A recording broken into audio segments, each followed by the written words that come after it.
Hello there, and welcome to the Sleepy Science Channel. Tonight we'll be exploring the gentle world of flowers, those delicate blooms that grace our gardens, our meadows, and our wild places. Flowers are all around us, familiar yet endlessly fascinating. They arrive with spring, brighten summer days, and linger into autumn's embrace. Some are bold and brilliant, others soft and subtle. Each one is a small miracle of color, form, and fragrance. Behind every petal lies a story of evolution, survival, and quiet beauty. If you enjoy these peaceful explorations, I invite you to like and subscribe or share a simple thought down in the comments.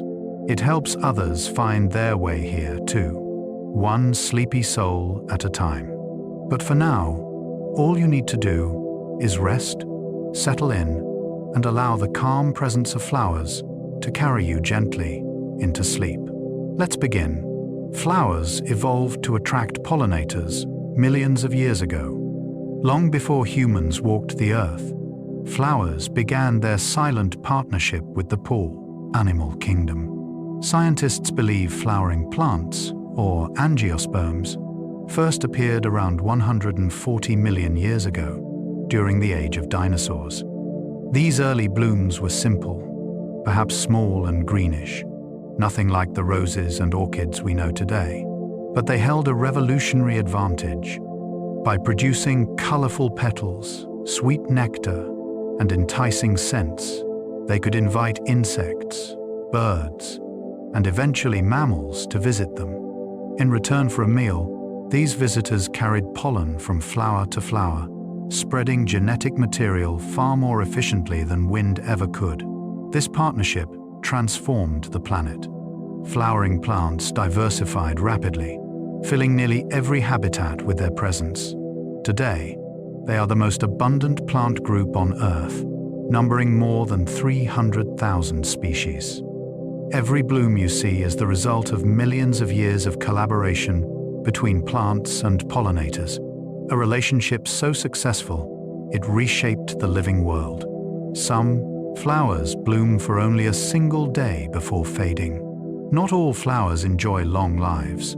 Some are extraordinarily fleeting, opening at dawn and closing forever by sunset. The morning glory, true to its name, unfurls its trumpet-shaped petals as the sun rises, displaying vibrant blues, purples, and pinks. By afternoon, those same flowers begin to wilt, curling inward as their brief moment passes. Daylilies follow a similar pattern. Despite producing many buds on a single stalk, each individual bloom lasts just 24 hours. Yet the plant continues flowering for weeks, replacing each faded blossom with a fresh one. There is something poignant about such brief beauty. These flowers pour all their energy into a single day, making every hour count. They remind us that not all things need to last forever to be meaningful. Sometimes, the most exquisite moments are also the briefest, burning brightly before gently fading away. The corpse flower can grow taller than a person. In the tropical rainforests of Sumatra, one of the world's most extraordinary flowers emerges from the jungle floor. The corpse flower, or Amorphophallus titanum, produces a bloom that can tower more than 10 feet high. Its massive structure consists of a central spike, surrounded by a deep burgundy petal that unfurls like a pleated skirt. Despite its grandeur, the corpse flower is famous for something less pleasant: its scent. When it blooms, which happens only once every few years, it releases an overpowering odor of rotting flesh. This putrid smell serves a purpose, attracting carrion beetles and flesh flies that normally feed on dead animals. These insects, deceived by the scent, crawl inside the flower and inadvertently spread its pollen. The bloom lasts only a day or two before collapsing, making each flowering a rare spectacle. Botanical gardens around the world, announce corpse flower blooms as major events, drawing crowds eager to witness and smell this giant of the plant world. Roses have been cultivated by humans for thousands of years. Roses hold a special place in human history, woven into myths, poetry, and gardens across civilizations. Evidence suggests they were cultivated in China more than 5,000 years ago, prized for their beauty and fragrance. Ancient Egyptians grew roses for perfumes and ceremonies, scattering petals in temples and tombs. Romans filled their banquet halls with rose petals, sometimes so thickly that guests waded through drifts of fragrant blooms. Over centuries, roses have been bred into thousands of varieties, each with unique colors, shapes, and scents. From tiny miniatures to sprawling climbers, from pure whites to deep crimsons, the diversity is staggering. Modern roses often feature complex parentage, their lineage traced through careful hybridization. Yet despite all this cultivation, wild roses still grow in hedgerows and meadows, their simple 5-petaled flowers a reminder of the species' ancient origins. To hold a rose is to hold a flower that has been loved, cultivated, and cherished by countless generations before us. Sunflowers can turn to follow the sun across the sky. Sunflowers possess a remarkable ability called heliotropism, the tendency to turn toward the sun. Young sunflower buds and leaves track the sun's movement from east to west throughout the day, then slowly reorient themselves during the night to face east again by dawn. This dance with daylight helps the plants maximize photosynthesis, capturing more energy to fuel their rapid growth. The mechanism involves cells on opposite sides of the stem growing at different rates, causing the flower head to pivot. Interestingly, once a sunflower reaches maturity and its bloom fully opens, it stops moving. Mature sunflowers typically face east permanently, their golden faces greeting the morning sun. This fixed orientation has benefits too. East-facing flowers warm up more quickly in the morning light, making them more attractive to pollinating insects. Watching a field of sunflowers, all turned in the same direction, like a silent congregation, is to witness one of nature's most charming solar rituals. The world's smallest flower is barely visible to the eye. While some flowers command attention with size and color, others are so tiny they escape notice altogether. The smallest flowering plant in the world is Wolffia, a type of duckweed that floats on still water. Each plant is smaller than a grain of rice, measuring less than 1 millimeter across. Its flower is even tinier, nearly microscopic, consisting of just a single pistil and stamen. Despite its diminutive size, Wolffia is a true flowering plant, producing seeds like its larger cousins. It grows in ponds, ditches, and slow-moving streams, forming green mats on the water's surface. In some parts of Asia, Wolffia is harvested as food, known as watermeal, rich in protein despite its size. Towering sunflower, or a grand magnolia, is humbling. The world of flowers includes not just the grand and showy, but also the humble and hidden, thriving in their own quiet way. Tulips once caused an economic frenzy in the Netherlands. In the 17th century, tulips became the focus of one of history's strangest economic bubbles. Tulips had been introduced to Europe from Turkey, and the Dutch quickly became obsessed with these elegant flowers, especially rare varieties with striped or flamed patterns. As demand surged, tulip bulbs became status symbols, and their prices soared to absurd heights. At the peak of tulip mania in the 1630s, a single rare bulb could sell for more than the price of a fine house in Amsterdam.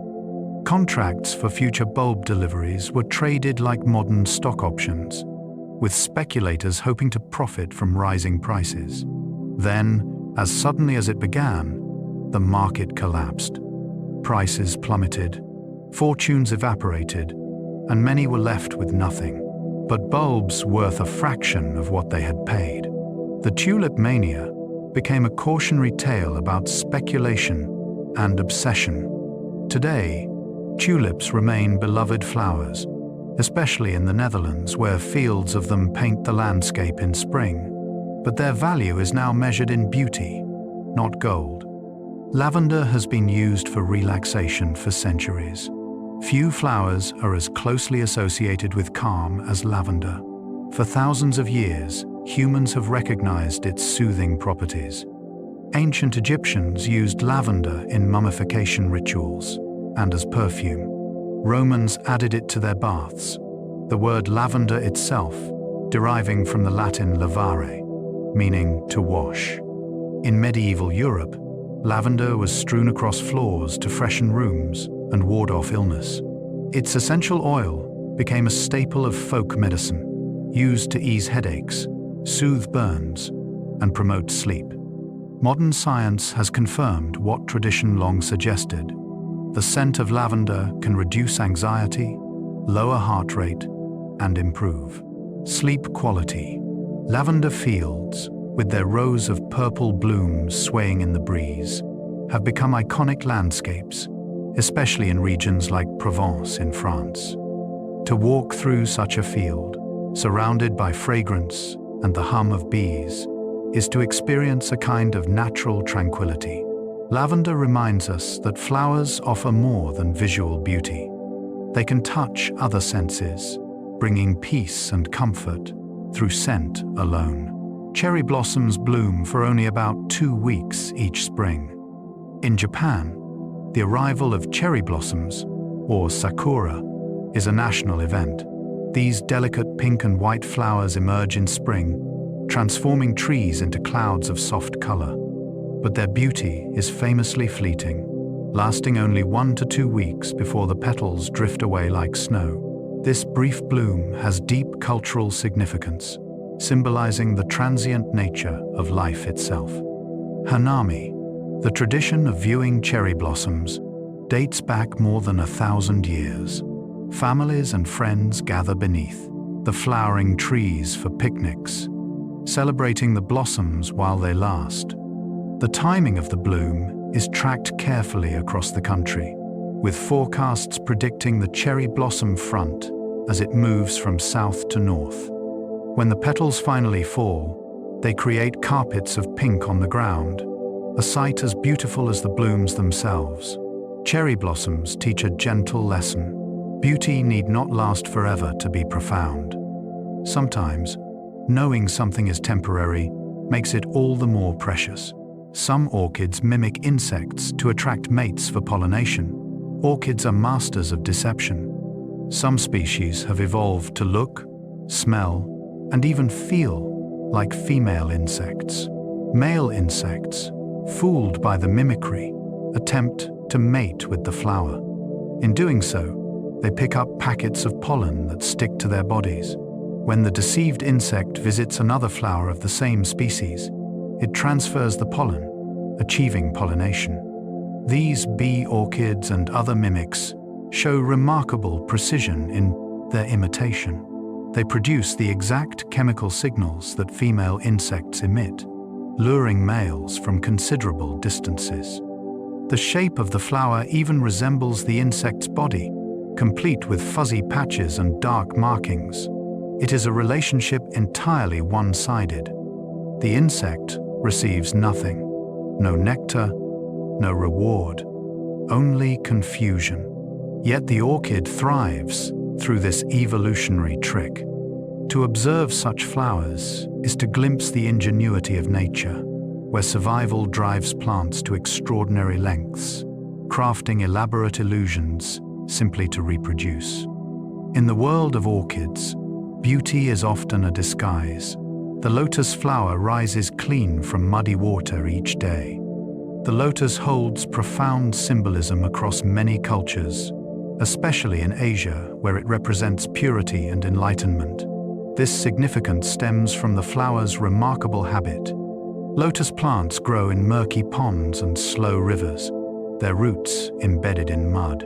Yet, when the flower emerges above the water's surface, it is immaculate, its petals unstained by the mud below. This happens because of the lotus effect, a phenomenon where microscopic bumps on the petals repel water and dirt. Droplets bead up and roll off, carrying away any particles. Scientists have studied this property to develop self-cleaning materials, but beyond science, the lotus carries meaning. Its journey from mud to beauty, from darkness to light, has inspired spiritual traditions for millennia. Each morning, lotus flowers open to the sun. Each evening, they close again, sinking slightly beneath the surface. This daily cycle of renewal, of rising clean no matter the conditions, reminds us that circumstances need not define us. Beauty and purity can emerge from unlikely places. Dandelions are not weeds, but edible and medicinal plants. The humble dandelion is often dismissed as a nuisance, a weed to be eradicated from lawns. But this cheerful yellow flower deserves more respect. Every part of the dandelion is edible. The young leaves make a nutritious salad green, slightly bitter but rich in vitamins. The roots can be roasted and brewed into a coffee substitute. The flowers themselves can be made into wine or battered and fried. For centuries, dandelions were cultivated in gardens for food and medicine, valued for their ability to support liver health and digestion. The name dandelion comes from the French dent de lion, or lion's tooth, referring to the jagged shape of its leaves. When the flower matures, it transforms into a spherical seed head, the familiar white puff that children love to blow into the wind. Each seed, carried by a delicate parachute, can travel great distances. Dandelions are survivors, thriving in poor soils and harsh conditions. They remind us that value and usefulness are not always where we expect them. Sometimes, what we overlook holds hidden gifts.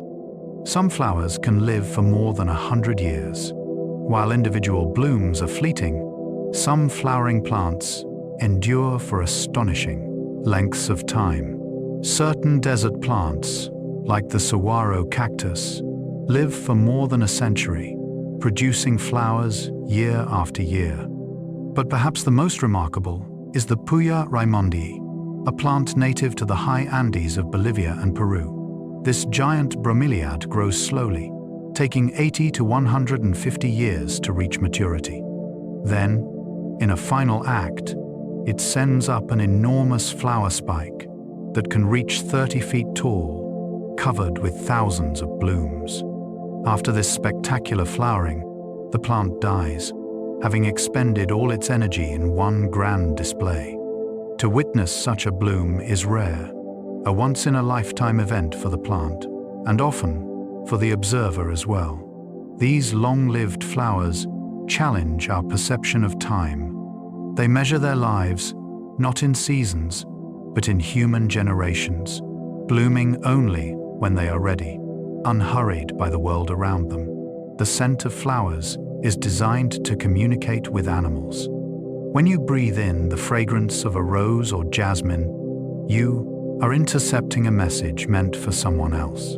Flowers produce scent to attract pollinators, using complex mixtures of volatile compounds. Each species creates its own signature blend, a chemical conversation that advertises the availability of nectar and pollen. Bees are drawn to sweet, light fragrances. Moths prefer heavy, musky scents released at night.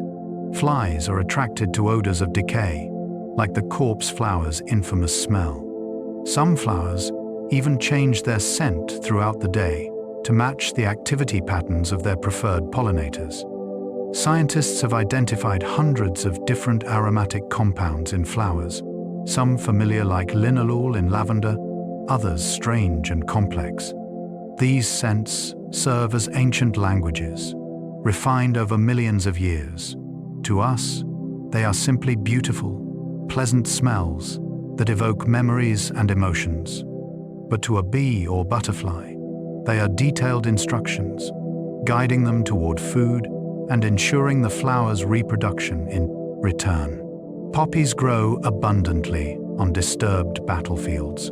Poppies have become symbols of remembrance, especially for those who died in war. This association has roots in reality. Poppies thrive in disturbed soil, their seeds lying dormant for years until the ground is churned. After World War I, the battlefields of Europe, torn and scarred by trenches and explosions, bloomed with countless red poppies. The sight of these bright flowers covering the graves and craters became a powerful image of life persisting amid devastation. John McCrae's poem, In Flanders Fields, cemented the connection, and since then, poppies have been worn as symbols of remembrance in many countries. Beyond their symbolism, poppies are fascinating plants. Their seeds can remain viable in the soil for decades, waiting patiently for the right conditions. When those conditions arrive, often after fire or plowing, the poppies emerge en masse, turning fields red almost overnight. They are flowers of resilience, thriving where others cannot, bringing beauty to places scarred by violence or neglect. In their crimson petals lies both memory and renewal. Moonflowers bloom only at night and close by morning. While most flowers open their petals to greet the day, moonflowers do the opposite. These large, white blooms unfurl as twilight falls, releasing a sweet, heady fragrance into the night air. They remain open through the darkness, glowing softly under moonlight, then close as dawn approaches. Moonflowers are pollinated by nocturnal moths, particularly sphinx moths with their long tongues capable of reaching deep into the flower's tubular shape. The white color helps the flowers stand out in the dark, making them visible to their nighttime visitors. To watch a moonflower open is to witness a slow, graceful transformation. The tightly spiraled bud begins to loosen, then rapidly unfurls in a matter of minutes, as though eager to embrace the night. By morning, the flower is spent, its petals wilting, having served their purpose. In the quiet hours when most of the world sleeps, moonflowers remind us that beauty is not confined to daylight. Some of nature's most enchanting moments happen under cover of darkness. Bluebells create carpets of color in spring woodlands. In temperate forests, particularly in the British Isles, spring brings a transformation. Beneath the bare trees, before the canopy fully leafs out, bluebells emerge in vast numbers.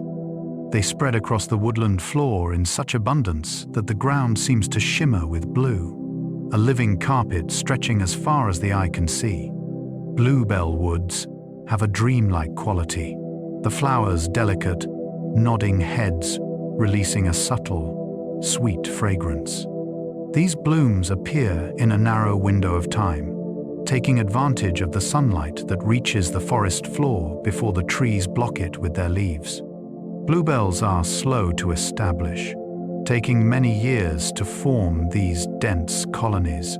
Ancient woodlands, those that have existed for centuries, are the best places to find them.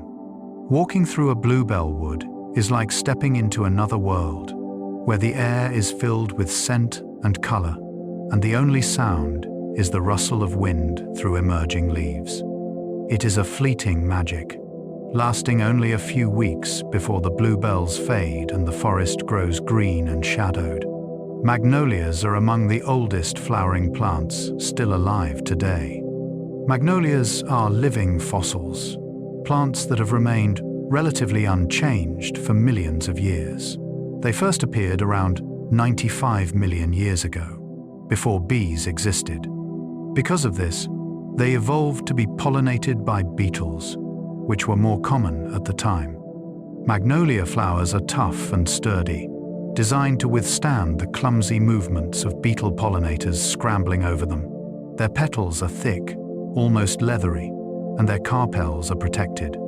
Some magnolia species have large, dramatic flowers that appear before the leaves, creating a striking display of white, pink, or purple blooms on bare branches.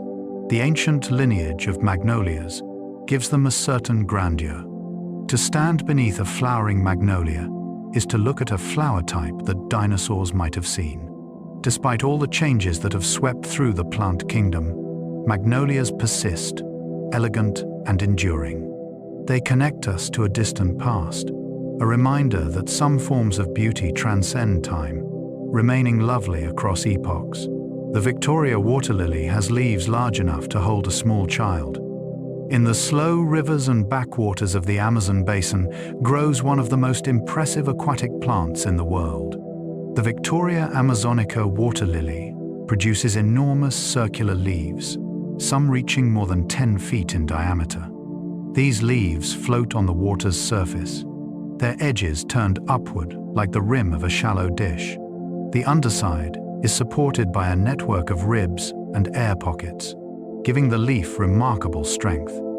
Local stories tell of small children standing on these leaves without sinking, though this requires careful balance and a very calm pond. The Victoria lily's flowers are equally impressive, large and white, opening at night and turning pink by the second evening. They are pollinated by beetles, which become temporarily trapped inside the flower overnight. By the time the beetles escape, they are covered in pollen, ready to carry it to another bloom. Seeing a Victoria lily in person is to encounter a plant that seems almost prehistoric, a giant among water flowers.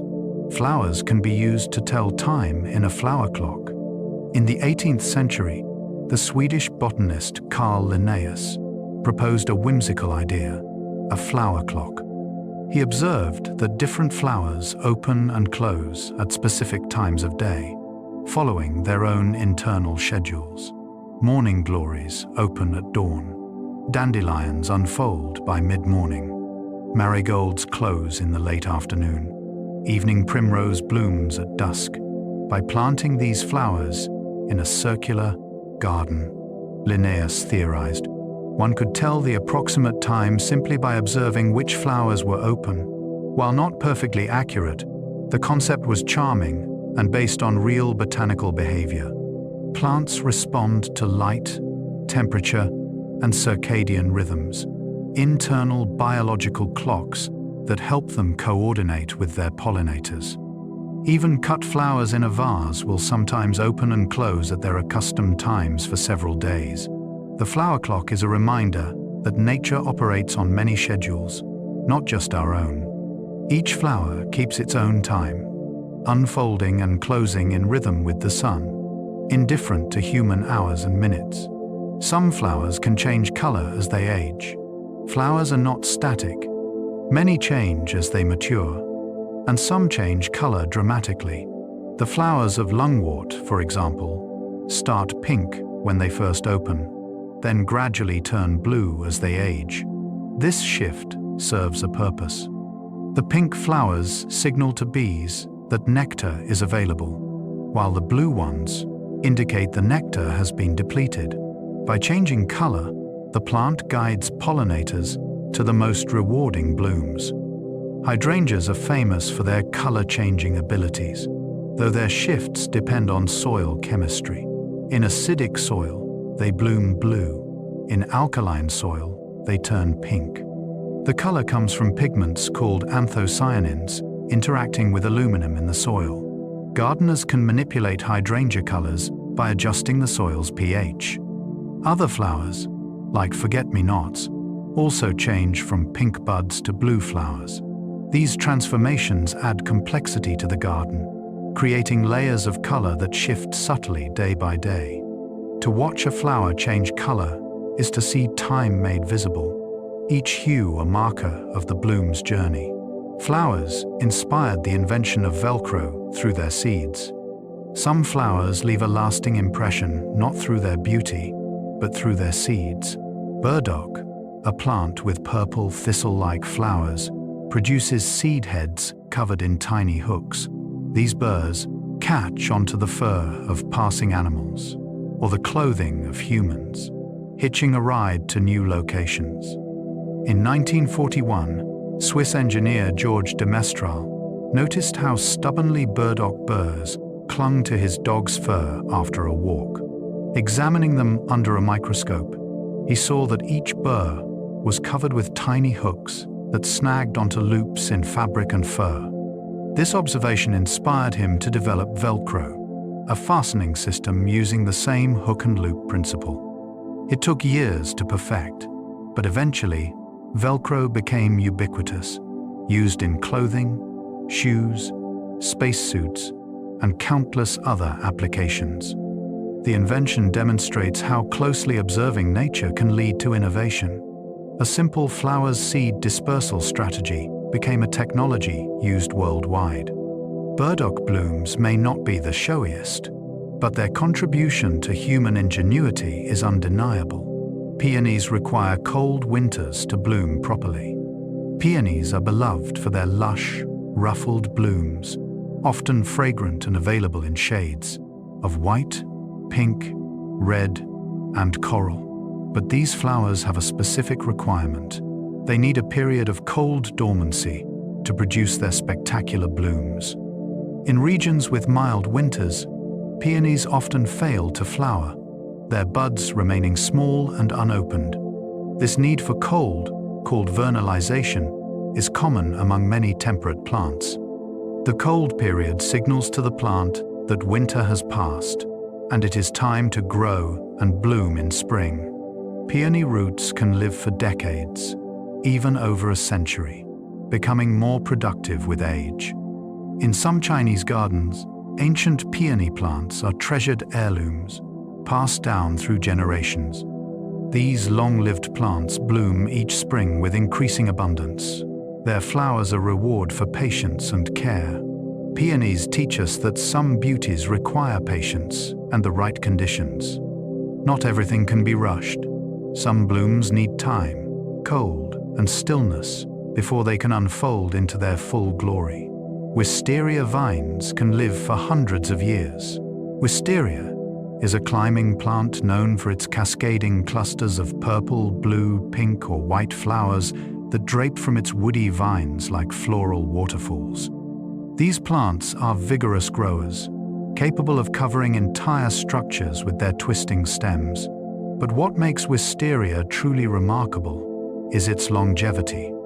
Some wisteria vines are centuries old, their trunks thick and gnarled like ancient trees.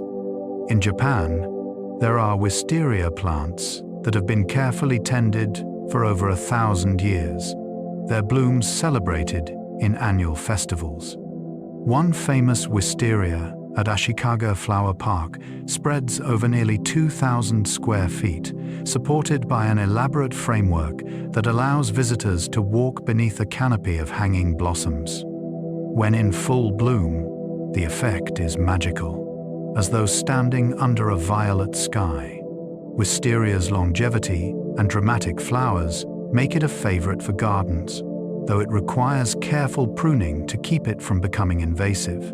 To sit beneath a flowering wisteria is to rest under generations of growth, beauty accumulated slowly over time. The chocolate cosmos smells like chocolate. Not all flowers smell of traditional floral scents. The chocolate cosmos, a flower native to Mexico, produces dark red, almost maroon blooms that release a distinct aroma of vanilla and chocolate. The scent is subtle but unmistakable, a warm, sweet fragrance that sets it apart from other flowers. Unfortunately, the chocolate cosmos is extinct in the wild, surviving only through cultivation. A single clone of the original plant has been propagated for decades, kept alive by gardeners who prize its unusual color and scent. Efforts to breed new varieties have had limited success, but the original clone persists. The flower serves as a reminder of how fragile plant species can be, and how human intervention sometimes becomes the last line of survival. To encounter a chocolate cosmos is to smell something unexpected, a flower that evokes deserts rather than gardens. It is a small, strange wonder, proof that nature's creativity extends even to scent, offering surprises that delight the senses in unexpected ways. Some alpine flowers bloom through snow. High in the mountains, where winter lingers and growing seasons are brief, some flowers have adapted to bloom in the harshest conditions. Alpine flowers like snow buttercups and glacier lilies can push through melting snow, their bright petals emerging even as ice still surrounds them. These flowers have evolved strategies to survive freezing temperatures. Some produce antifreeze proteins that prevent ice crystals from forming inside their cells. Others generate heat through metabolic processes, melting the snow around them to create a small pocket of warmth. Their blooming period is short, often just a few weeks, timed to coincide with the brief alpine summer. Pollinators in these regions are scarce, so the flowers often produce large, vibrant blooms to attract any insects that venture to such heights. To see an alpine meadow in bloom is to witness resilience and determination. These flowers do not wait for perfect conditions. They bloom in defiance of the cold, bringing color to a landscape dominated by rock and ice.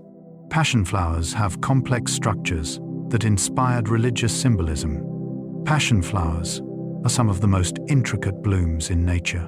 Their flowers feature multiple layers of petals, fringed filaments, and elaborate reproductive structures arranged in a radial pattern.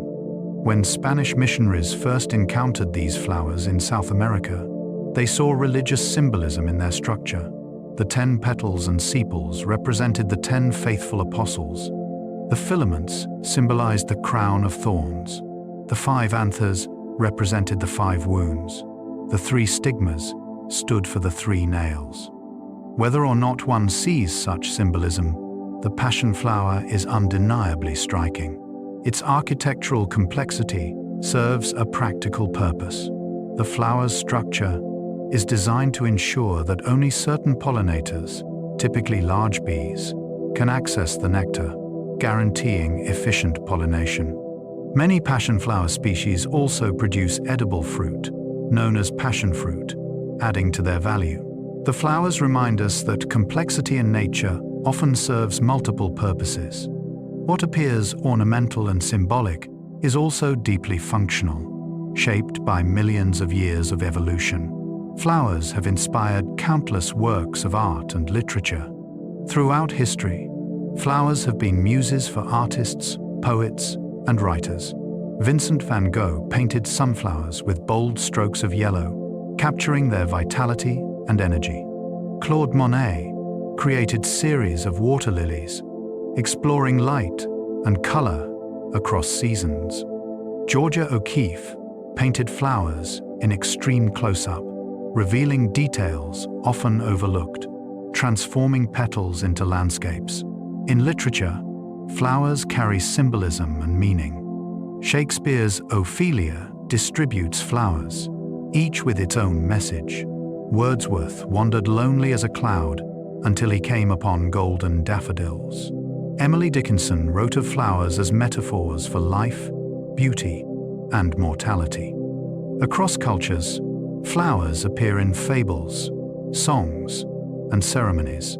They mark celebrations and mourning, joy and sorrow. Their presence in art and literature reflects their importance in human experience. Flowers are not just biological entities.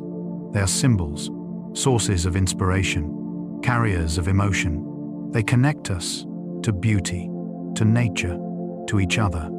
In their petals, we find reflections of our own fleeting existence. The hibiscus flower is used to make tea and natural dyes. Hibiscus flowers are not only beautiful, but also useful in many practical ways. The dried petals of Hibiscus sabdorifer, also known as roselle, are used to make a tart, cranberry-like tea enjoyed hot or cold around the world. This tea, often called hibiscus tea or agua de Jamaica in Latin America, is rich in vitamin C and antioxidants. It has a deep red color and a tangy flavor that can be sweetened with honey or sugar. Beyond beverages, hibiscus petals have been used for centuries as a natural dye, producing shades of red, pink, and purple. In some cultures, hibiscus flowers are worn in the hair as adornments, their large, showy blooms making a bold statement.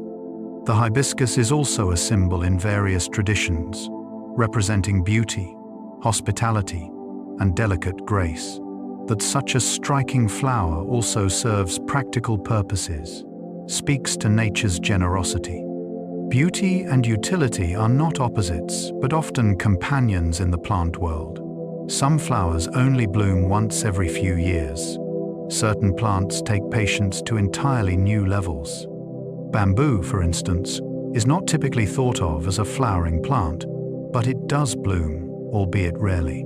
Some species of bamboo flower only once every 50 to 120 years. When they do, entire forests of bamboo bloom simultaneously, then die, having exhausted their energy in reproduction.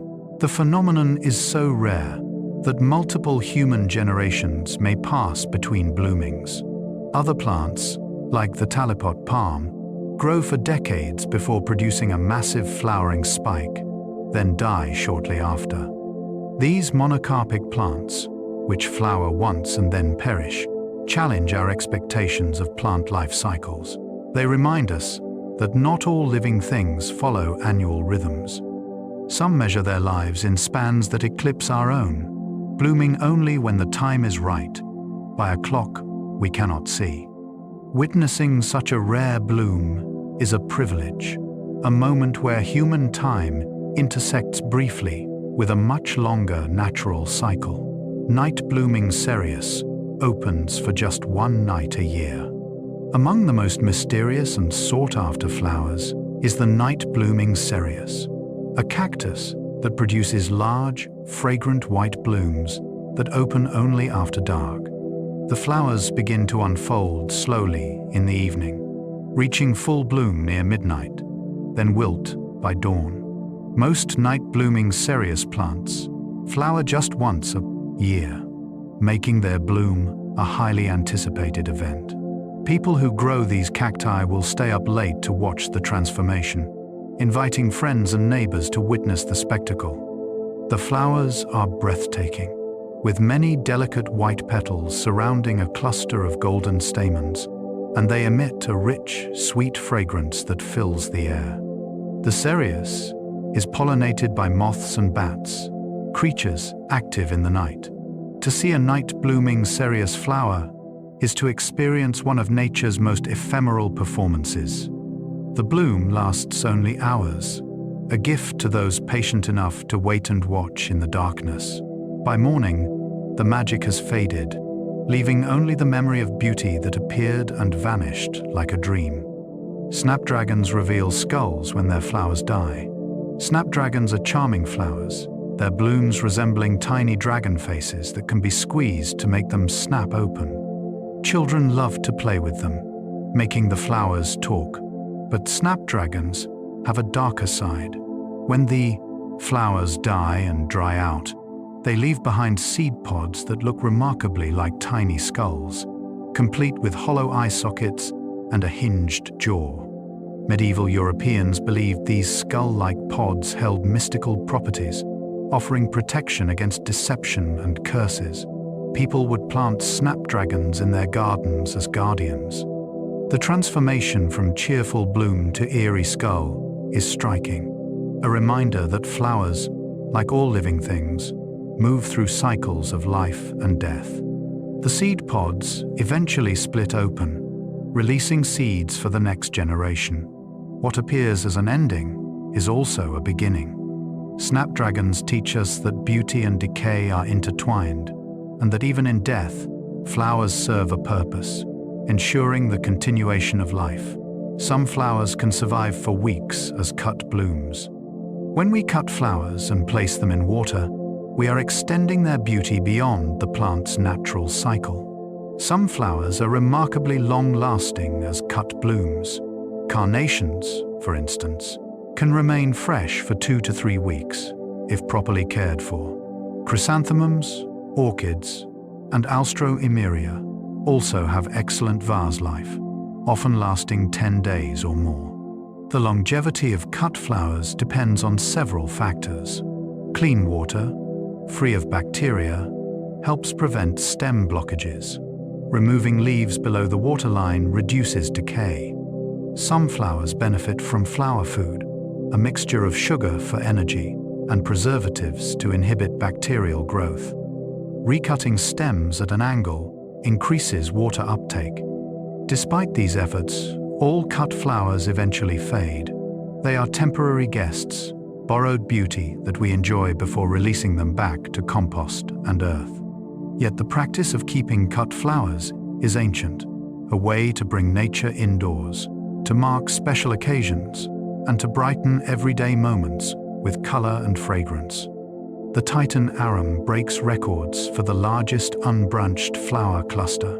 The Titan Arum, cousin to the corpse flower, produces the largest unbranched inflorescence in the plant kingdom. The structure can reach over 10 feet tall and consists of thousands of tiny flowers clustered together on a central spike, surrounded by a large burgundy spathe. Like the corpse flower, it emits a powerful odor of decay to attract pollinators. The Titan Arum grows from a massive underground corm that can weigh over 200 pounds.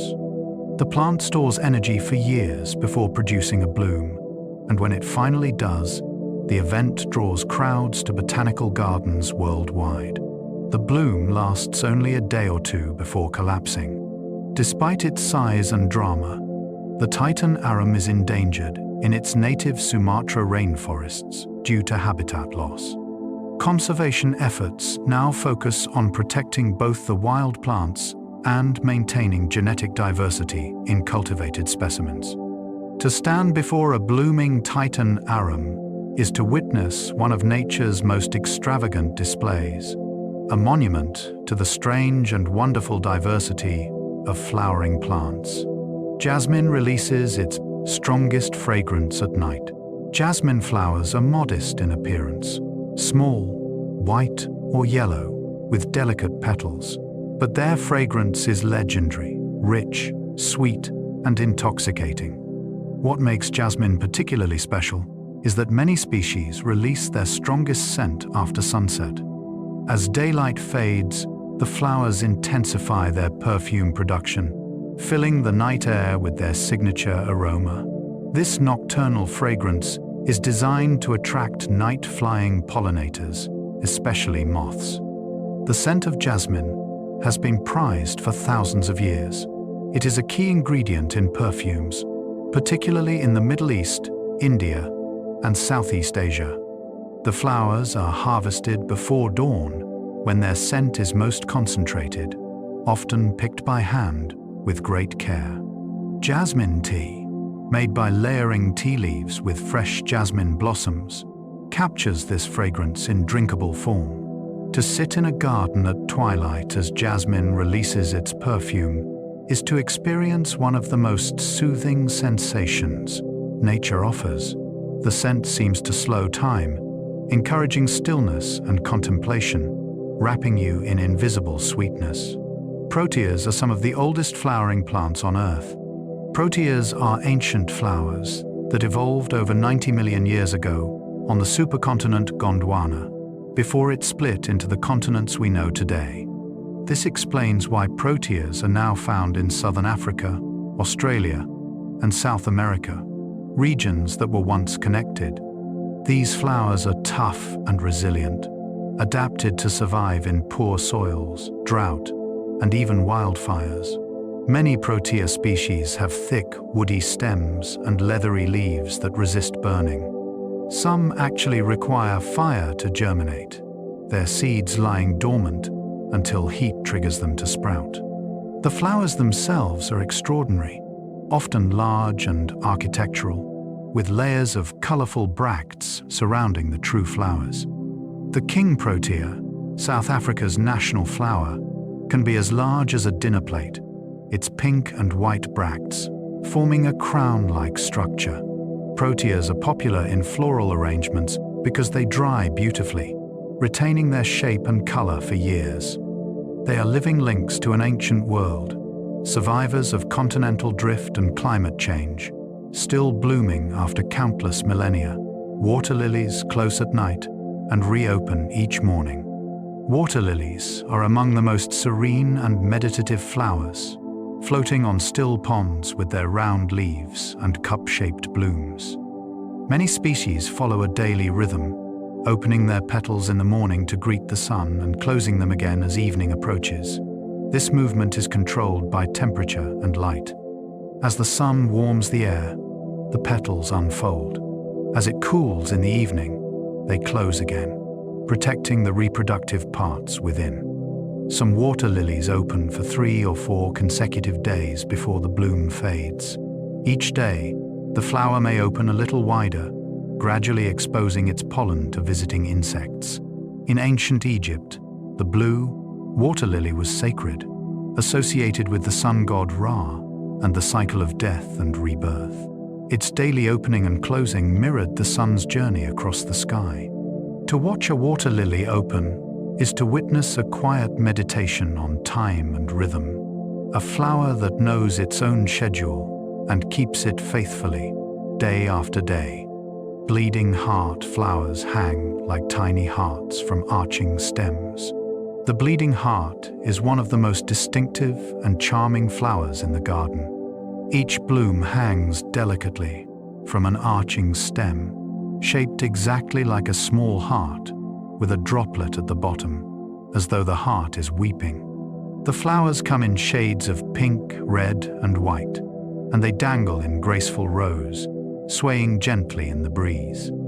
In spring, when bleeding hearts bloom, they transform shaded gardens into scenes of delicate beauty.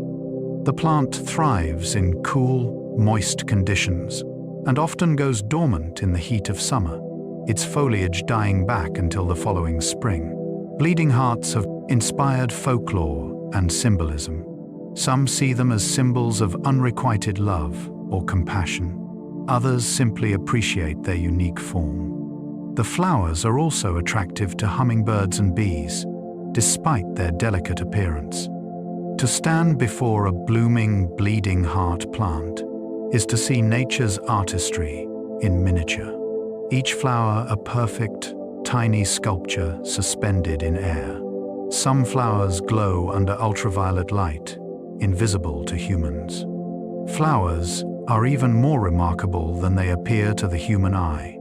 Many blooms have patterns and colors visible only under ultraviolet light, patterns that we cannot see, but that bees and other pollinators can. These UV patterns act like landing strips, guiding insects to the flower's center where nectar and pollen await. A flower that appears uniformly yellow to us might have bold stripes or bullseye patterns in UV, directing bees exactly where to land. Scientists have photographed flowers using UV-sensitive cameras, revealing this hidden world of color. Black-eyed Susans, evening primrose, and many other common flowers display UV patterns. This invisible beauty serves a vital function, making pollination more efficient by reducing the time insects spend searching for nectar. To realize that flowers exist in spectrums beyond our perception is humbling. What we see is only part of their story. They communicate in languages we cannot hear, display colors we cannot perceive, living in a sensory world richer than our own. Hollyhocks can grow taller than a person in a single season. Hollyhocks are the gentle giants of the cottage garden, shooting up from the ground in late spring and reaching heights of 6, 8, or even 10 feet by midsummer. Their tall spikes are covered with large, ruffled flowers in shades of pink, red, white, purple, yellow, and almost black. These old-fashioned flowers have been grown in gardens for centuries, often planted against walls and fences where their height makes a dramatic backdrop. Hollyhocks are technically biennials, growing leaves the first year and blooming the second, though they often self-seed so reliably that they seem to be perennials. Bees adore them, crawling deep into the funnel-shaped blooms in search of nectar. Children have traditionally made dolls from hollyhock flowers, using the blooms as skirts. There is something nostalgic about hollyhocks, as though they carry the memory of summer gardens long past.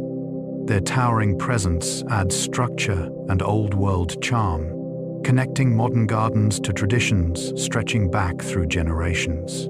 The ghost orchid blooms in swamps and is nearly impossible to see.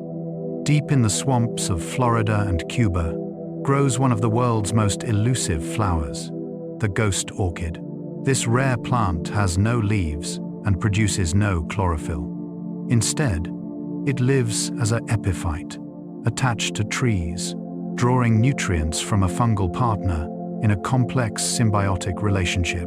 For most of the year, the ghost orchid is completely invisible, just a tangle of roots pressed against tree bark. Then, unpredictably, it produces a single white flower that seems to float in the air like an apparition.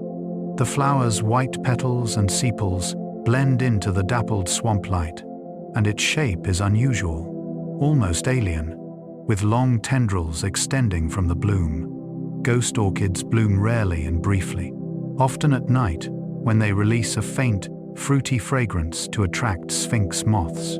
Finding a blooming ghost orchid in the wild is considered a rare privilege. These flowers symbolize mystery and rarity, reminding us that some beauty prefers to remain hidden, revealing itself only to the patient and fortunate. Forget-me-nots carry a message of remembrance and love. Forget-me-nots are tiny flowers, delicate and easily overlooked, with 5 small petals, forming a perfect star of blue with a yellow center. Despite their modest size, they carry deep symbolic weight. For centuries, forget-me-nots have represented remembrance, fidelity, and enduring love. Legends tell of a medieval knight who, while picking these flowers for his beloved, fell into a river. As he was swept away by the current, he threw the flowers to her, calling out, "Forget-me-not." The name stuck, and the flower became associated with keeping memory alive. Forget-me-nots bloom in spring, often forming carpets of blue in damp meadows and along stream banks. They self-seed readily, returning year after year as though fulfilling their own promise never to be forgotten. In some cultures, forget-me-nots are worn on memorial days or planted in remembrance gardens. Their simple beauty and powerful symbolism make them more than just pretty flowers. They are vessels of meaning, carrying messages between hearts across time and distance. Marigolds are used in celebrations and have pest-repelling properties. Marigolds are among the most cheerful and useful flowers in the garden. Their bright, orange, yellow, and red blooms seem to radiate warmth and happiness. In many cultures, marigolds hold special significance. In Mexico, they are essential to Dia de los Muertos celebrations, used to create elaborate altars and decorations. The vibrant flowers are believed to guide spirits back to the world of the living with their color and scent. In India, marigolds are woven into garlands for religious ceremonies and weddings, symbolizing auspiciousness and devotion. Beyond their cultural importance, marigolds have practical garden benefits. They produce a scent that repels many common pests, including aphids, mosquitoes, and even some soil nematodes. Companion planting marigolds with vegetables can help protect crops naturally. The flowers are also edible, their petals adding color and a slightly citrusy flavor to salads. Marigolds embody the perfect blend of beauty, symbolism, and utility, serving multiple purposes while bringing joy to all who encounter them. Irises were named after the Greek goddess of the rainbow. The iris is a flower of extraordinary diversity, with species displaying nearly every color imaginable: purple, blue, yellow, white, pink, brown, orange, and even near black. This rainbow of colors inspired the flower's name, taken from Iris, the Greek goddess who personified the rainbow and served as a messenger between gods and humans. Like the rainbow, irises bridge earth and sky, their tall stems lifting blooms above the ground. The iris flower has a unique structure, with 3 upright petals called standards and 3 drooping petals called falls. The falls often feature intricate patterns, spots, or beards of fuzzy filaments. Irises have been cultivated for thousands of years. The fleur-de-lis, a stylized iris, has been used in heraldry and symbolism across Europe. Different colored irises carry different meanings: purple for wisdom, yellow for passion, blue for hope. Iris roots, called orris root, are used in perfumery for their violet-like scent. These flowers connect us to ancient mythology and art, their beauty transcending cultures and centuries. Carnivorous plants produce flowers to avoid eating their pollinators.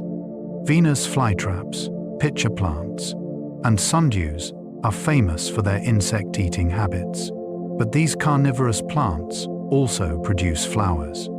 Interestingly, their flowers bloom on tall stalks, well above the traps, an evolutionary strategy to avoid catching the very insects they need for pollination. The flowers are typically modest compared to the plant's dramatic traps, but they serve an essential purpose.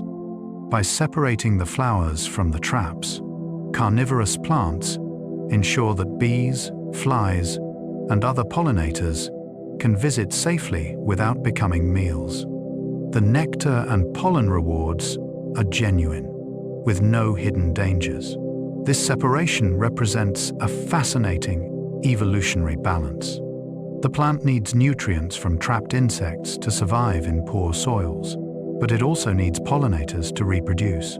By keeping these two functions physically separated, carnivorous plants avoid a conflict of interest. It is a reminder that even the strangest plants follow fundamental rules, finding ways to meet competing needs through elegant design solutions.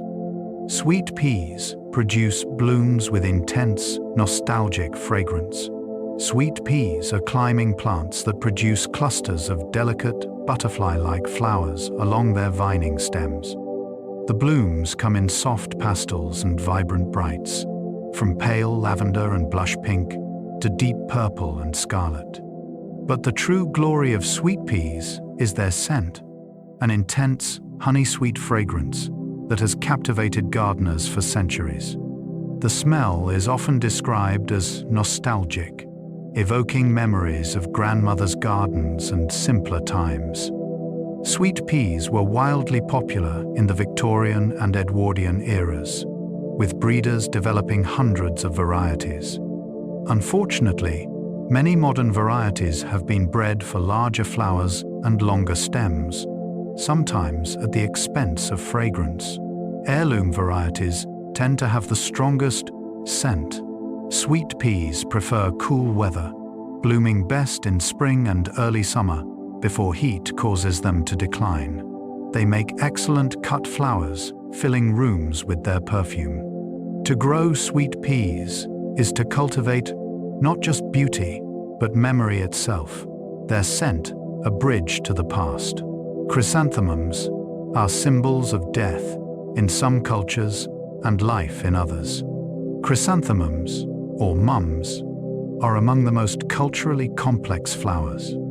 In much of Europe, particularly France, Italy, and Spain, chrysanthemums are funeral flowers, placed on graves and associated with death and mourning. It would be considered inappropriate to give them as gifts to the living. Yet in China and Japan, chrysanthemums carry entirely different meanings. In China, they symbolize longevity and are celebrated in autumn festivals. In Japan, the chrysanthemum is the imperial flower, representing the emperor and appearing on official seals and passports.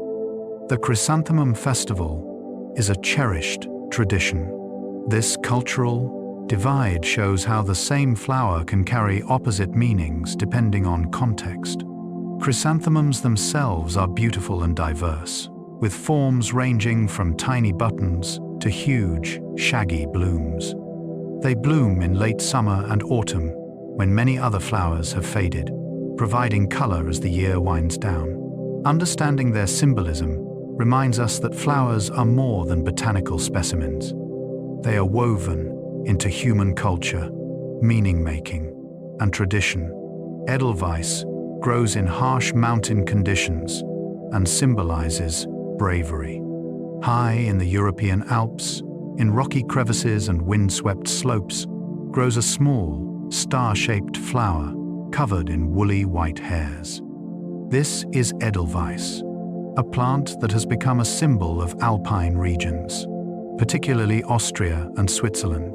The woolly coating protects the flower from intense UV radiation and harsh weather at high altitudes. Edelweiss grows in places that are difficult and dangerous to reach, which led to a tradition of young men climbing treacherous mountain paths to pick the flowers for their beloveds, proving their courage and devotion.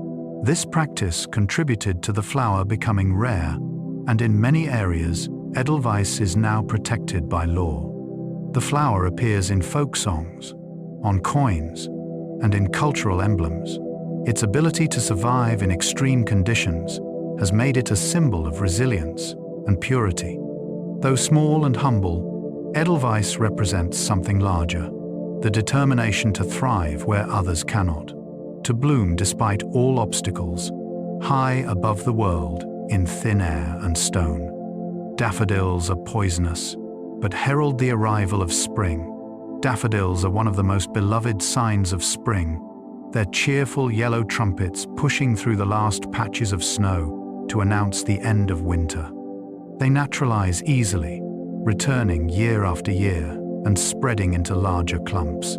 Fields of wild daffodils create sheets of gold that stretch across hillsides.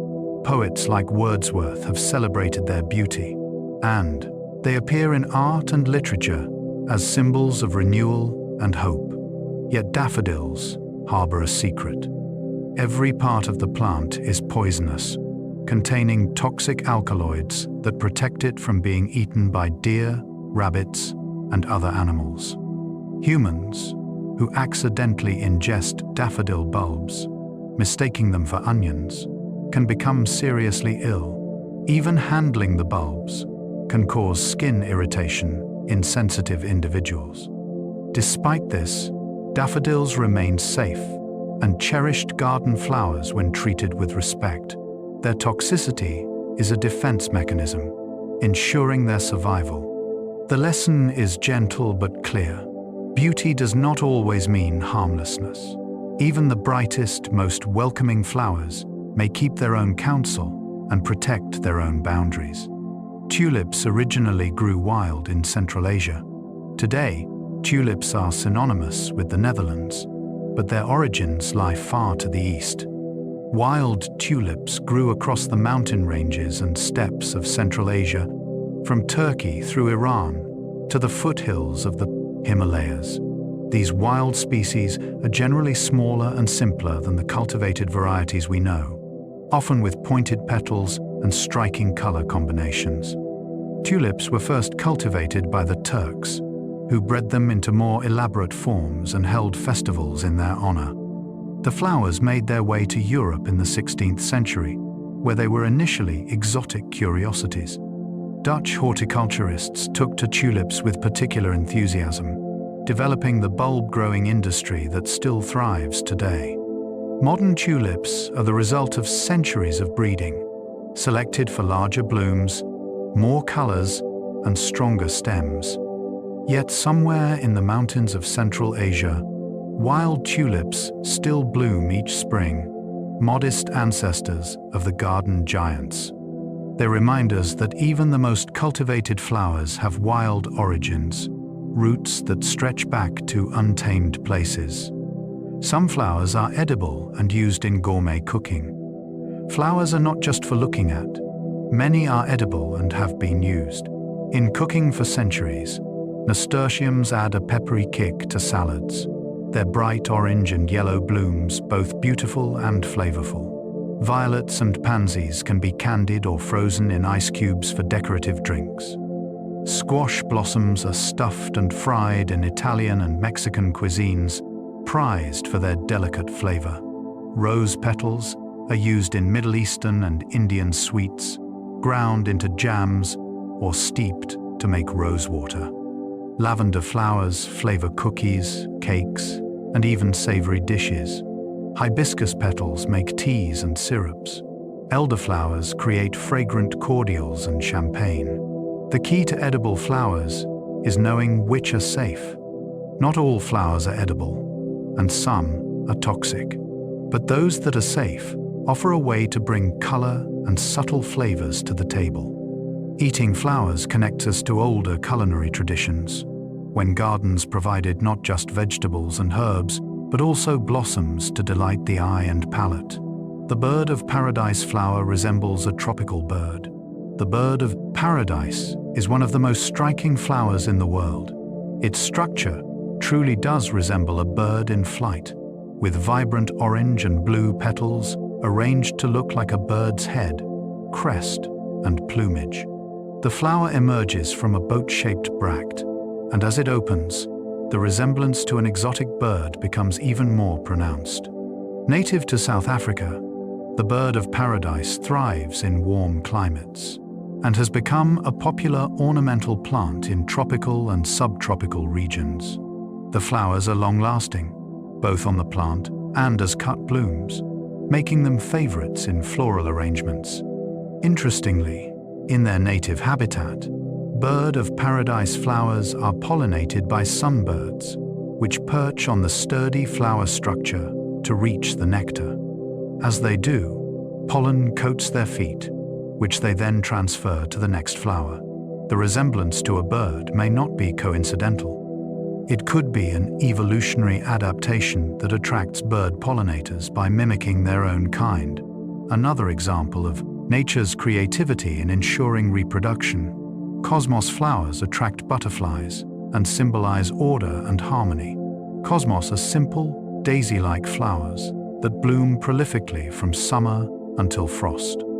Their name comes from the Greek word for order and harmony, a reference to their evenly arranged petals. These flowers are effortless to grow, often self-seeding and returning year after year without any help. They produce abundant blooms in shades of pink, white, magenta, and orange, their delicate petals surrounding a yellow center. Cosmos are particularly attractive to butterflies, which visit them constantly throughout the day. A garden filled with cosmos becomes a haven for these winged visitors, fluttering from bloom to bloom. The plants themselves are graceful, with feathery foliage that gives them a light, airy appearance. Despite their delicate looks, cosmos are tough and drought-tolerant, thriving even in poor soil. They represent the idea that beauty need not be complicated or demanding. Sometimes, the simplest flowers, those that require little and give much, are the most harmonious additions to a garden. Cosmos remind us that order and beauty can coexist naturally, without force or fuss. Poppies produce opium, a source of both medicine and addiction. Poppies are beautiful and complex, their tissue paper petals unfurling in shades of red, orange, pink, and white. But one species, Papaver somniferum, the opium poppy, produces latex that contains powerful alkaloids, including morphine and codeine. For thousands of years, humans have used opium for pain relief, and it remains the source of some of our most important pain medications. However, it is also the source of heroin, making it a plant with a deeply complicated legacy. The opium poppy's seed pods, when scored, weep a milky latex that hardens into raw opium. In many countries, growing opium poppies is strictly controlled, yet these same poppies produce the poppy seeds used harmlessly in baking. The Seeds themselves contain no opiates. Opium poppies illustrate how a single plant can embody both healing and harm, usefulness and danger. They remind us that nature is morally neutral, offering gifts that can be used wisely or abused. The flower itself is innocent, lovely, and ephemeral, unaware of the human complexities surrounding it. Hydrangeas change color based on soil acidity. Hydrangeas are beloved for their large, showy flower clusters that can dominate a garden with their presence. These clusters, technically composed of many small flowers, surrounded by colorful sepals, come in various forms: round mop heads, delicate lace caps, and conical panicles. The most fascinating aspect of many hydrangeas is their ability to change color. In acidic soil, with a pH below 6, hydrangeas typically bloom blue. In alkaline soil, with a pH above 7, they turn pink. The color change happens because soil acidity affects the availability of aluminum, which interacts with pigments in the proof, petals. Gardeners can manipulate hydrangea colors by adjusting soil pH with amendments like sulfur for blue or lime for pink. White hydrangeas generally do not change color. This chameleon quality makes hydrangeas endlessly interesting, their blooms reflecting the invisible chemistry of the earth beneath them. They are living soil indicators, botanical mood rings responding to their environment in visible, beautiful ways. Zinnias are among the easiest flowers to grow from seed. For beginning gardeners, zinnias are a gift. These cheerful flowers are remarkably easy to grow, germinating quickly from seed and blooming prolifically all summer long. Zinnias come in nearly every color except blue, and their forms range from small, single-petaled daisies to large, double blooms resembling dahlias. They thrive in heat and full sun, requiring little care beyond occasional watering. Zinnias are native to Mexico and were cultivated by the Aztecs, who valued them for both beauty and medicinal purposes. The flowers attract butterflies, bees, and hummingbirds, making them excellent additions to pollinator gardens. As cut flowers, zinnias last well in vases, adding bright color indoors. Their ease of cultivation makes them perfect for children's gardens and teaching opportunities. There is something generous about zinnias, the way they bloom without complaint, asking little and giving much. They embody the simple joys of gardening, planting a seed, watching it grow, and being rewarded with abundant flowers that keep coming until frost finally ends the show. Foxgloves are both beautiful and deadly poisonous. Foxgloves are tall, stately plants with tubular flowers that hang like bells along one side of the stem. The blooms come in shades of purple, pink, white, and yellow, often with spotted throats that guide bees inside. These flowers are enchanting, evoking cottage gardens and fairy tales. Indeed, folklore is filled with foxglove stories, calling them fairy gloves, witches, thimbles, or dead man's bells. The reason for some of these darker names becomes clear when you learn that foxgloves are highly toxic. Every part of the plant contains cardiac glycosides, compounds that affect heart function. Ingesting even small amounts can cause severe poisoning or death. Yet paradoxically, foxgloves are also the source of digitalis, a medicine used to treat heart conditions when carefully administered by doctors.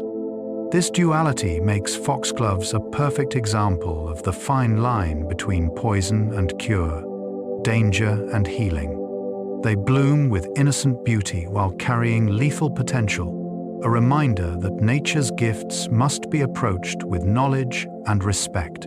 Freesias produce intensely fragrant blooms in spring. Freesias are small, elegant flowers with funnel-shaped blooms arranged along arching stems. They come in nearly every color: white, yellow, orange, pink, red, purple, and bicolors.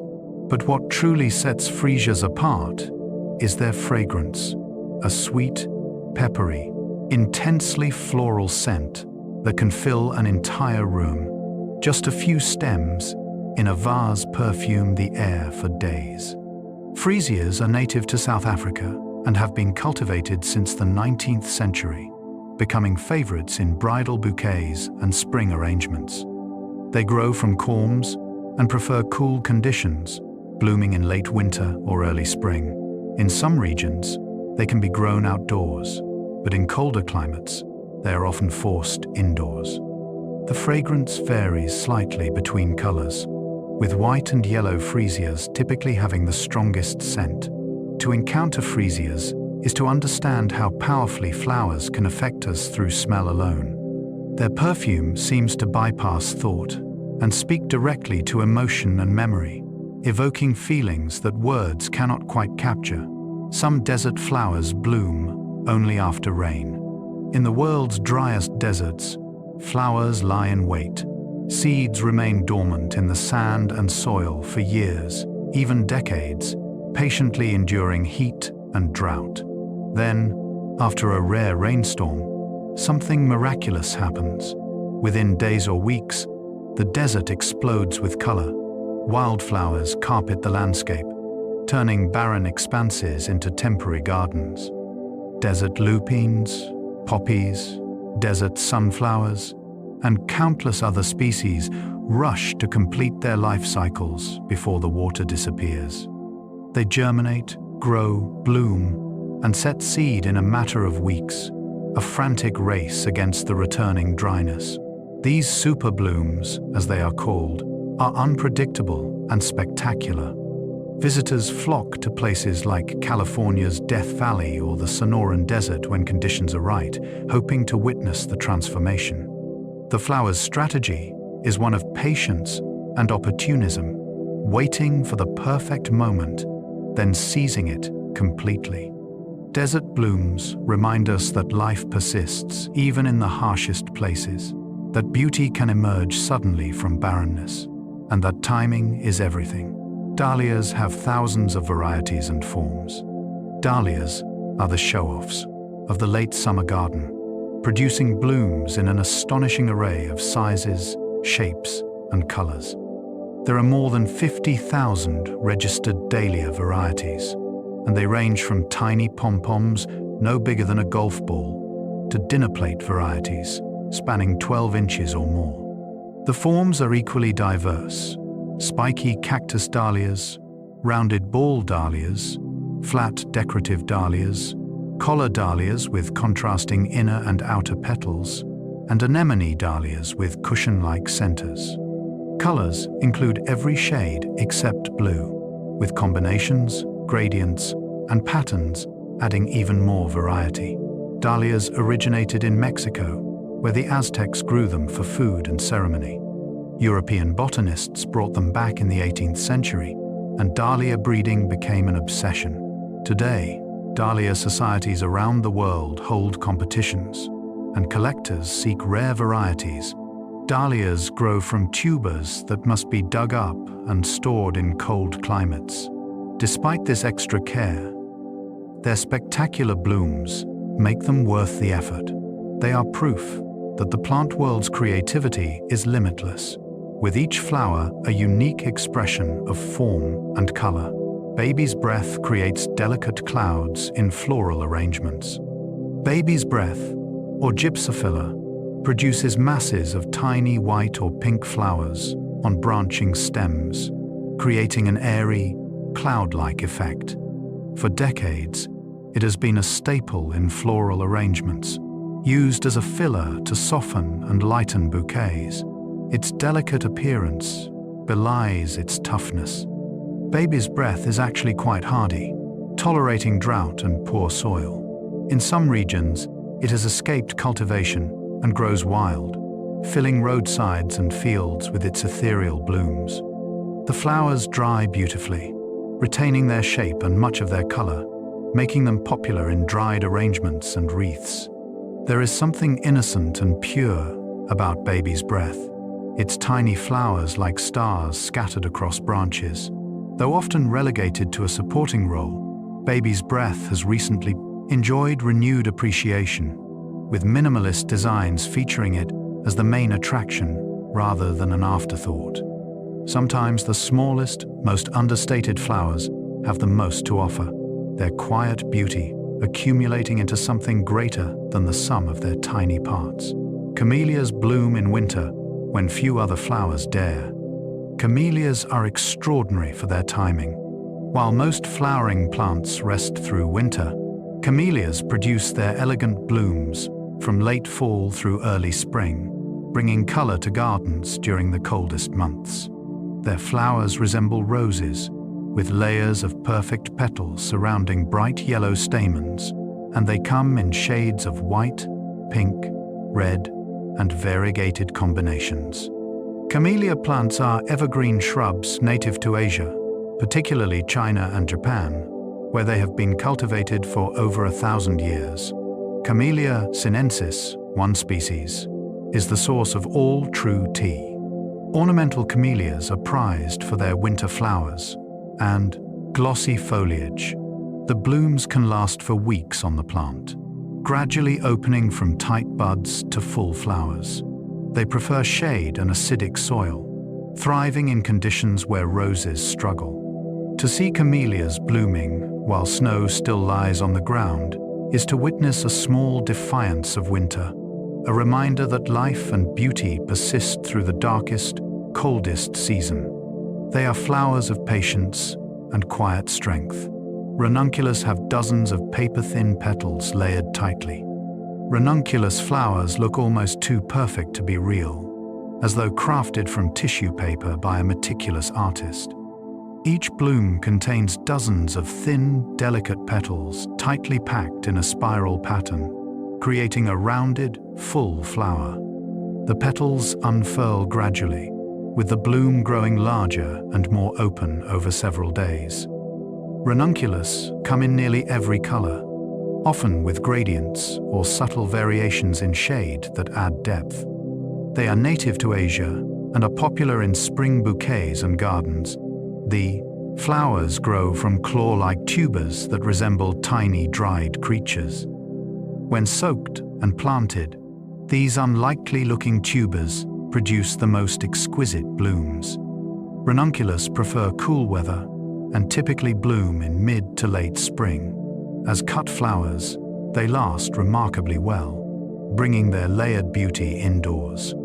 To examine a ranunculus closely is to marvel at the intricacy of nature's architecture, the way each petal fits perfectly with its neighbors, creating wholeness from multiplicity.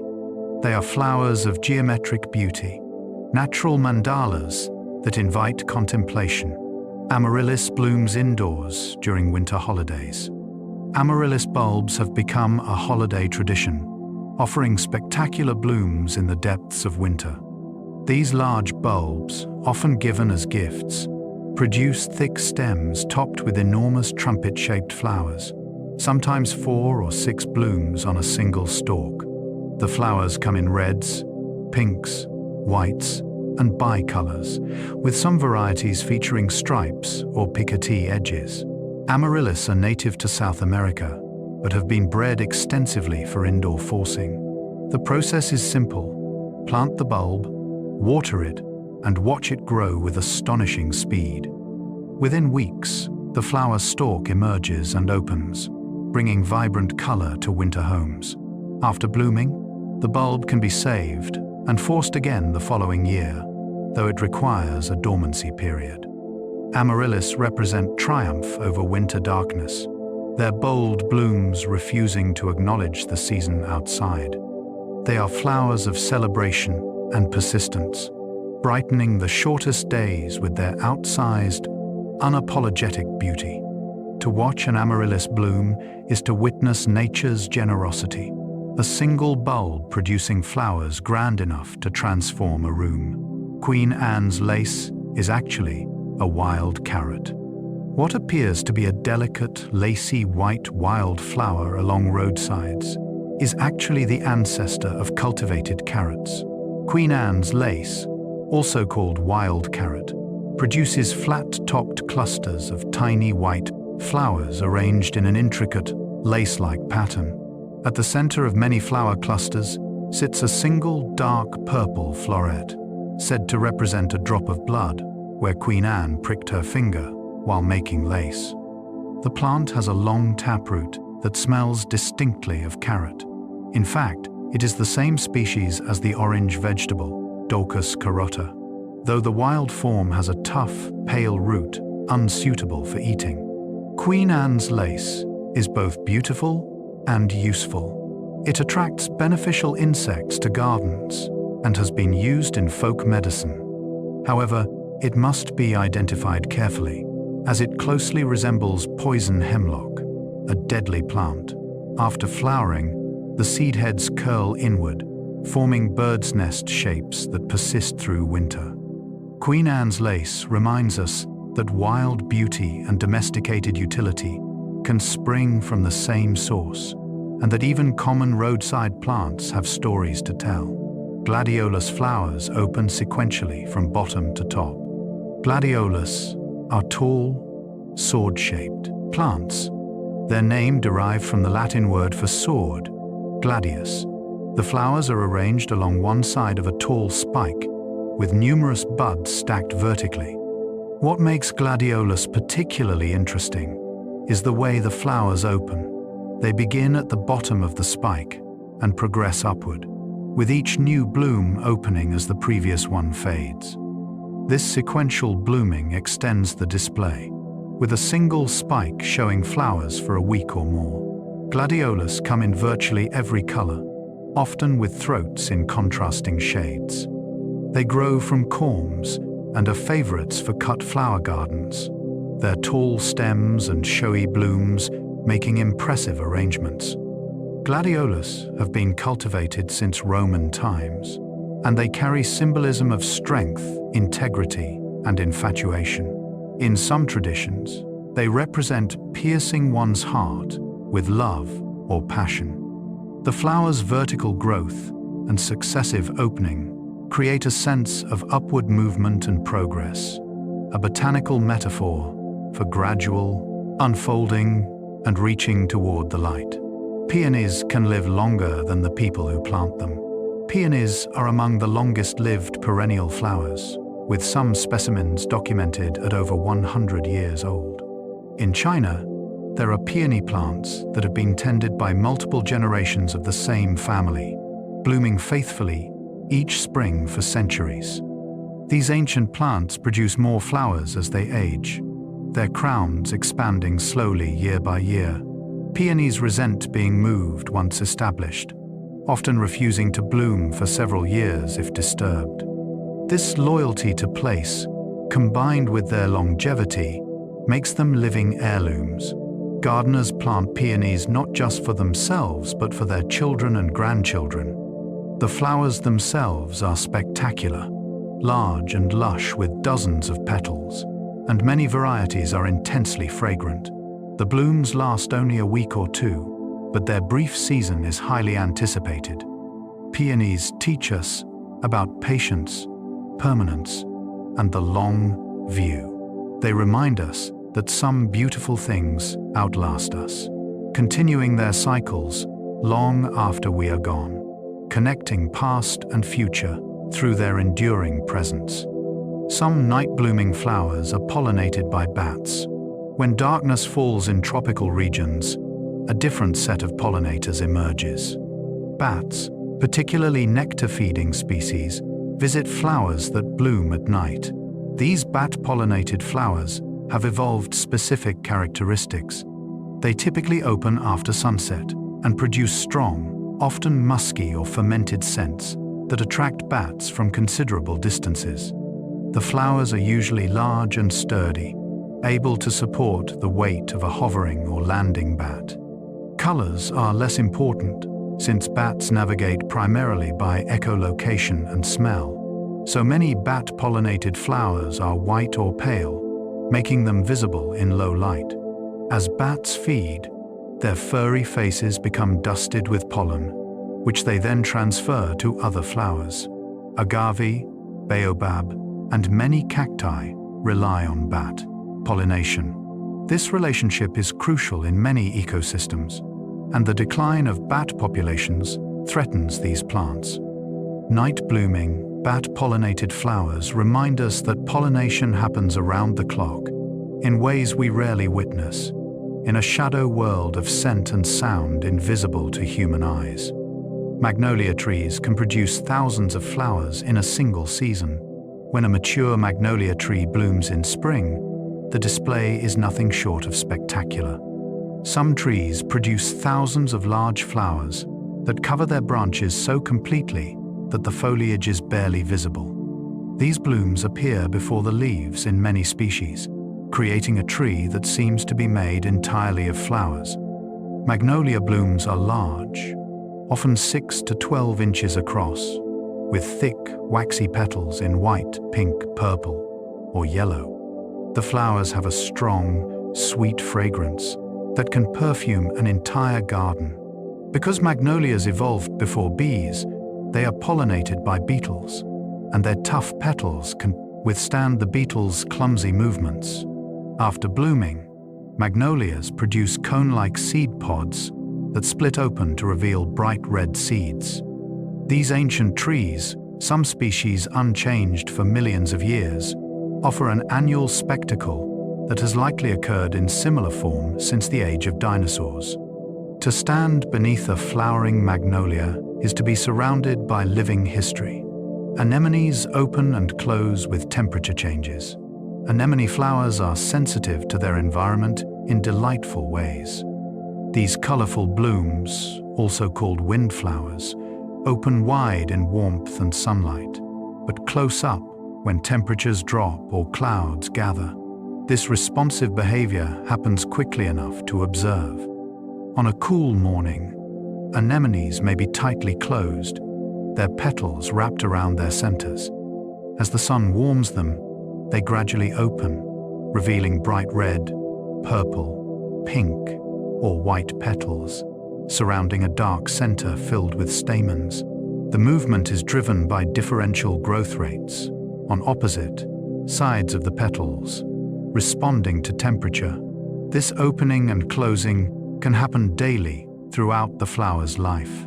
Anemones are early spring bloomers, often appearing when weather is still changeable, so their ability to close protects their reproductive parts from frost and rain. Watching anemones respond to sunshine is like watching them breathe, a visible reminder that flowers are not static decorations, but living organisms constantly interacting with their environment. Lotus seeds can remain viable for over 1,000 years. Among the most remarkable aspects of lotus plants is the longevity of their seeds.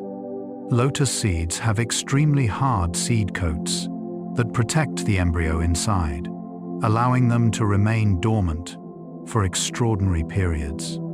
Scientists have successfully germinated lotus seeds that were radiocarbon dated to over 1,000 years old. One famous case involved seeds from a dry lake bed in China, dormant for approximately 1,400 years, that sprouted and grew into healthy plants when given water and warmth.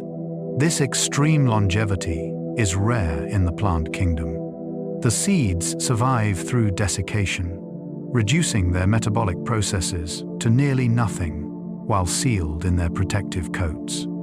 This ability has spiritual significance in Buddhism, where the lotus represents enlightenment and the potential for awakening even after long periods of dormancy. Scientifically, it demonstrates the incredible patience of life.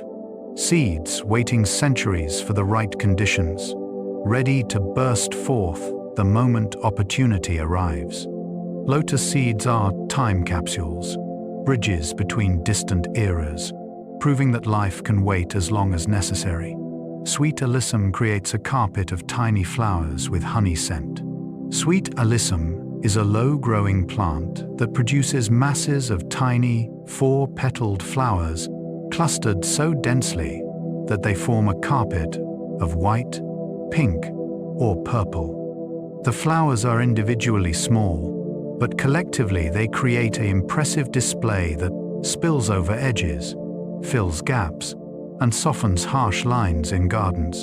The common name refers to their scent, a light, honey-like fragrance that becomes more noticeable in the evening. Sweet alyssum is incredibly easy to grow, often self-seeding, and returning year after year without effort.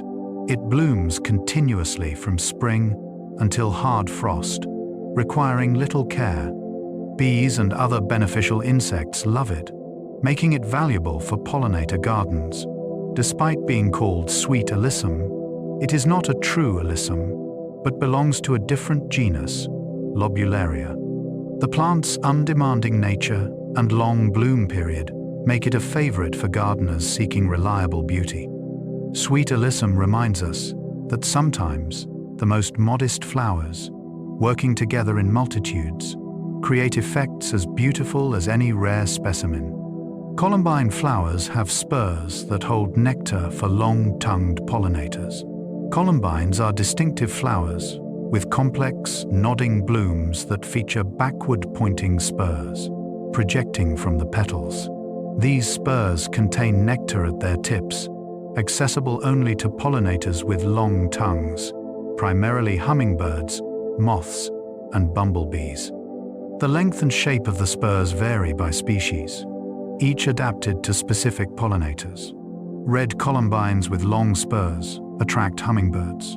Those with shorter spurs are visited by bees. This specialization reduces competition among pollinators and increases pollination efficiency. Columbines come in many colors, including blue, purple, pink, yellow, and white, often with contrasting inner and outer petals. They grow wild in meadows, woodlands, and mountains across the northern hemisphere. The genus name, Aquilegia, comes from the Latin word for eagle, referring to the spurs that supposedly resemble eagle talons. Columbines are cottage garden favorites, their intricate flowers adding grace and movement to plantings. Their architectural blooms show how flowers and pollinators co-evolve, each shaping the other, over millennia, into ever more perfect partnerships. Calendula flowers have been used medicinally for centuries. Calendula, also known as pot marigold, produces cheerful orange and yellow flowers that have been valued for more than just their beauty. For hundreds of years, calendula has been used in herbal medicine, particularly for healing skin. The flowers contain compounds with anti-inflammatory and antimicrobial properties. Calendula salves and oils are used to treat minor wounds, burns, rashes, and dry skin. The flowers are also edible, with petals that add color to salads and can be used as a substitute for expensive saffron, giving foods a golden hue. In medieval gardens, calendula was a staple, both for medicine and for the kitchen. The plant blooms prolifically and continuously, especially in cool weather, making it reliable and generous. Calendula is easy to grow, tolerant of various conditions, and self-seeds readily. Its dual nature, as both ornamental and functional, makes it exemplary among herbs. These sunny flowers remind us that beauty and utility often grow side by side, and that gardens can heal as well as delight. Some flowers close up completely before rain. Certain flowers have evolved the ability to sense approaching rain and close their petals before moisture arrives. This protective behavior guards the pollen and reproductive structures from being washed away or damaged. Tulips, crocuses, and dahlias are among the flowers that close when rain threatens. They respond to changes in atmospheric pressure, humidity, and light that signal incoming weather. The mechanism involves cells at the base of the petals that shrink or swell with moisture changes, causing the petals to move. This sensitivity is practical, ensuring that pollen remains dry and viable. It also creates interesting observations for gardeners, who might notice their flowers closing on a still sunny afternoon. only to see rain arrive hours later. Flowers closing before rain is like nature's own weather forecast, reliable and built on millions of years of evolutionary refinement. It reminds us that plants are not passive organisms, but active participants in their environment, constantly sensing and responding to conditions around them in ways both visible and invisible. Bleeding hearts go dormant in summer heat. Bleeding hearts are spring ephemerals, plants that complete their growth cycle early in the year and then retreat. After producing their charming heart-shaped flowers in spring, bleeding heart plants continue growing through late spring. But as summer heat arrives, they begin to yellow and die back, their foliage disappearing completely by midsummer. This dormancy is not a sign of distress, but an adaptation. Bleeding hearts evolved in woodland environments, where spring brings abundant light before tree canopies fill in. By summer, the forest floor is deeply shaded, and conditions are hot and dry. Rather than struggle through unfavorable conditions, bleeding hearts simply shut down, their roots resting underground until the following spring. This strategy is efficient, allowing the plant to conserve resources and avoid stress. For gardeners, it means accepting a gap in the garden where bleeding hearts once bloomed. But this empty space is part of the plant's story, a reminder that not all beauty is constant and that rest is as natural as growth. Petunias are actually related to tomatoes and potatoes.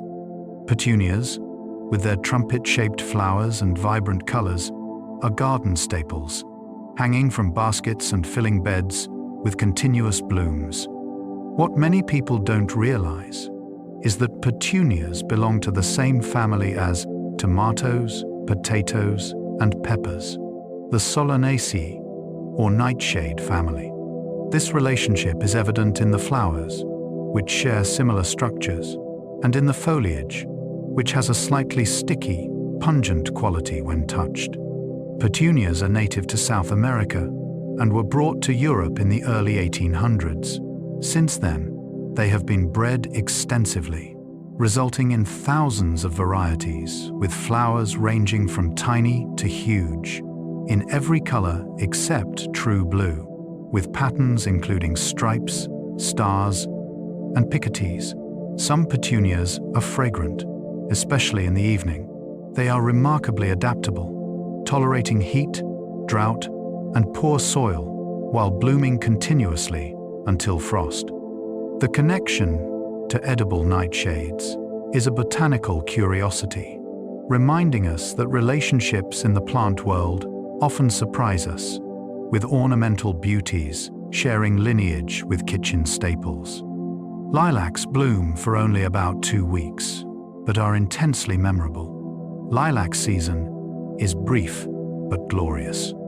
For approximately 2 weeks in late spring, lilac bushes burst into bloom, their panicles of small, tubular flowers clustered densely along the branches. The fragrance is legendary, sweet and heady, capable of perfuming an entire neighborhood. Lilacs come primarily in shades of purple and lavender, but also white, pink, and even yellow. The scent has inspired countless perfumes, though capturing it artificially proves difficult. Lilacs are associated with old farmsteads and historic gardens, as the plants are extremely long-lived, often outlasting the houses they once adorned. Abandoned homesteads reveal themselves each spring when lilacs bloom where buildings once stood. The bushes are hardy and undemanding, thriving with neglect. Their brief bloom time makes lilac season something to anticipate and cherish. People cut armfuls of blooms to bring indoors, knowing they will last only days. This ephemeral quality adds to their appeal. Lilacs teach us to cherish the fleeting, to notice when beauty arrives, because it will not wait. Morning glories can climb over 20 feet in a season. Morning glories are vigorous climbing plants that use twining stems to scale supports. wrapping around anything they encounter.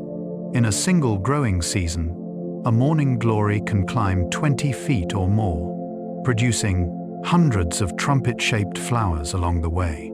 The flowers open in early morning, hence the name, and typically close by afternoon, each bloom lasting just one day.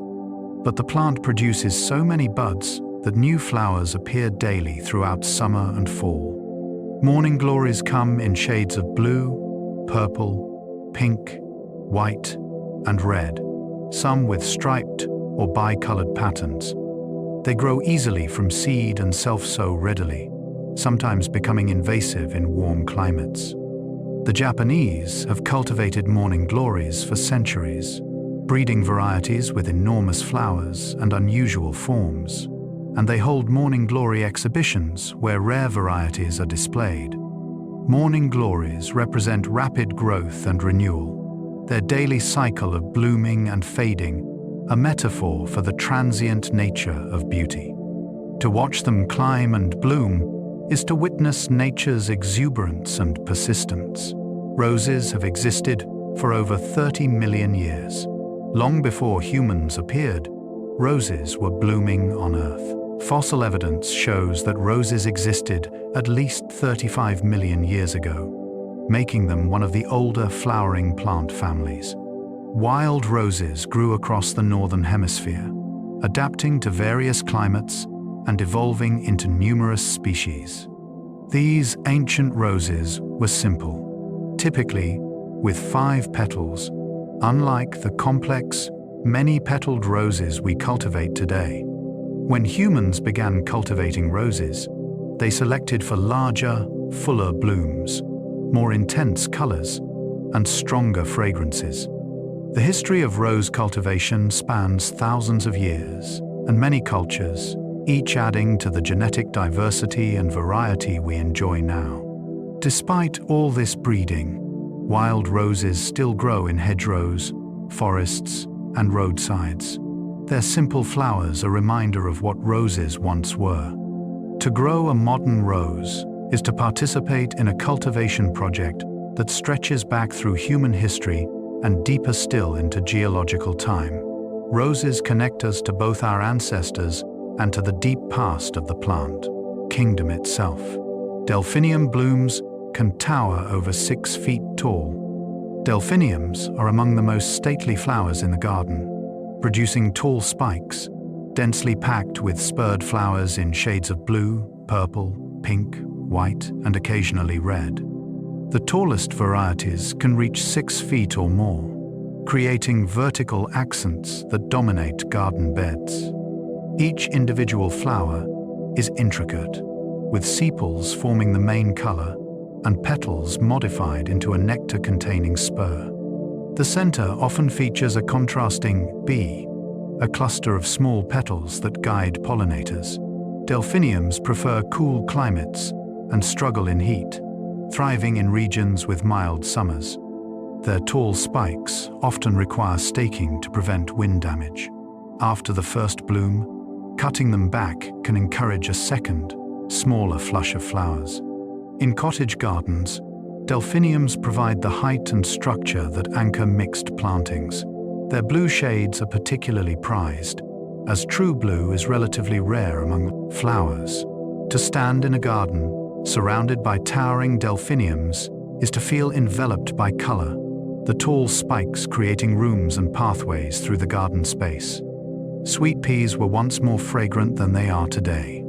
Sweet peas in the late Victorian and Edwardian eras were smaller flowered than modern varieties, but they possessed an intense fragrance that made them wildly popular.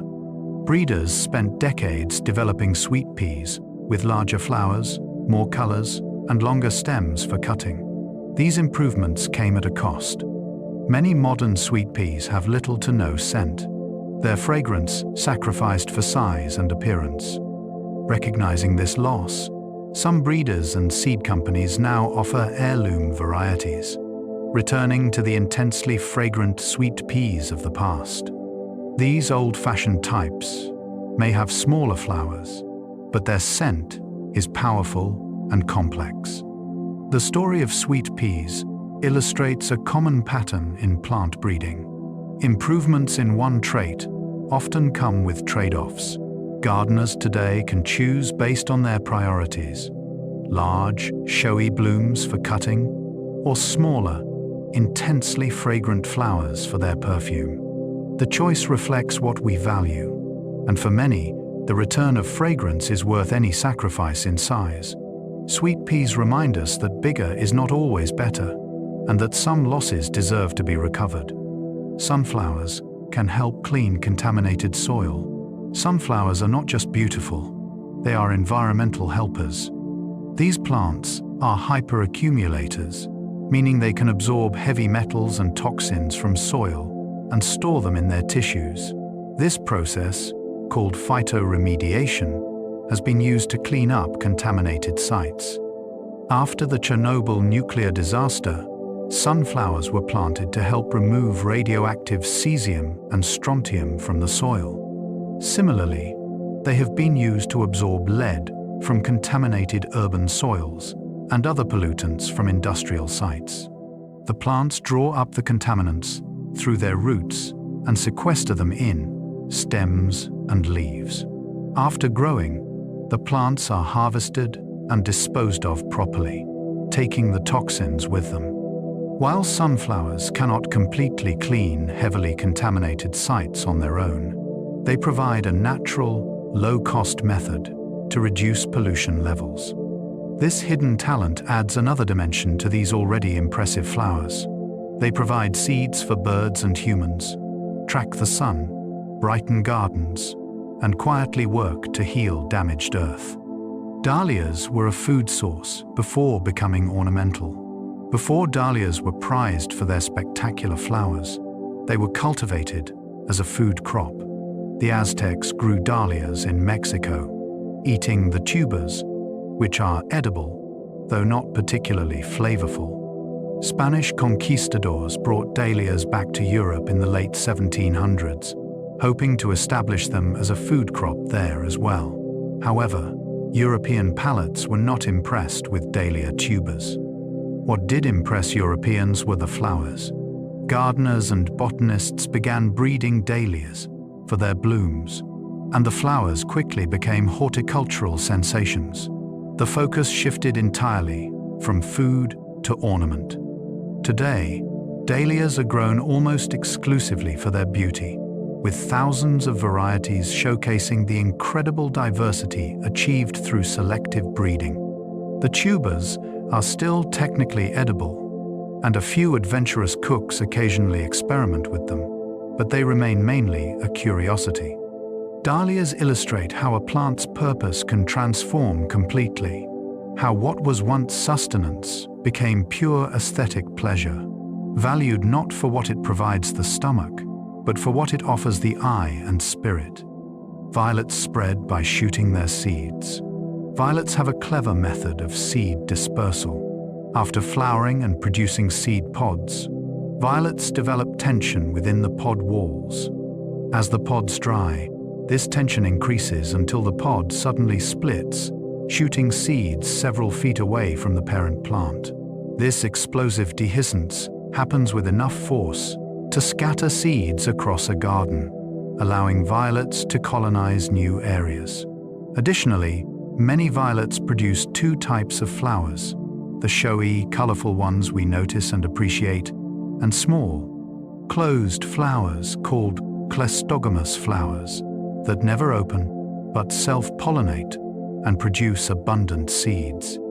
This dual strategy ensures reproduction even in years when pollinators are scarce or weather prevents the showy flowers from opening. Violets also spread via rhizomes, creeping underground to form colonies. These multiple reproductive strategies make violets successful plants, able to thrive in various conditions. They are small and easily overlooked, but their methods are sophisticated and effective. Violets remind us that power and success come in many forms, and that the smallest flowers can be masters of survival. Geraniums in window boxes are not true geraniums. The colorful flowers we commonly call geraniums, those filling window boxes and planters with red, pink, white, and salmon blooms are actually pelargoniums. True geraniums, also called hardy geraniums or cranesbills, are different plants entirely, typically with smaller flowers and different growth habits. The confusion arose centuries ago when both plants were classified in the same genus, and the common name geranium stuck to pelargoniums even after they were reclassified. Pelargoniums are native to South Africa and are tender perennials, unable to survive freezing temperatures. True geraniums are hardy plants from temperate regions, many able to withstand cold winters. Both plants have their charms. Pelargoniums produce abundant, showy flowers and are excellent for containers. True geraniums make lovely ground covers with delicate blooms and attractive foliage. The naming confusion is a reminder that common names can be misleading, and that knowing a plant's true identity helps us understand and care for it properly. But regardless of taxonomy, both types remain beloved for their contributions to gardens. Some orchids can live for over 100 years. Orchids are among the longest-lived flowering plants. In their natural habitats, particularly epiphytic species growing on trees in tropical forests, orchids can live for many decades. Some specimens in cultivation have been documented at over 100 years old, passed down through generations. These ancient orchids continue producing flowers year after year, their lives measured not in seasons but in human lifetimes. Orchids grow slowly, often taking years to reach blooming size from seed. This slow pace contributes to their longevity.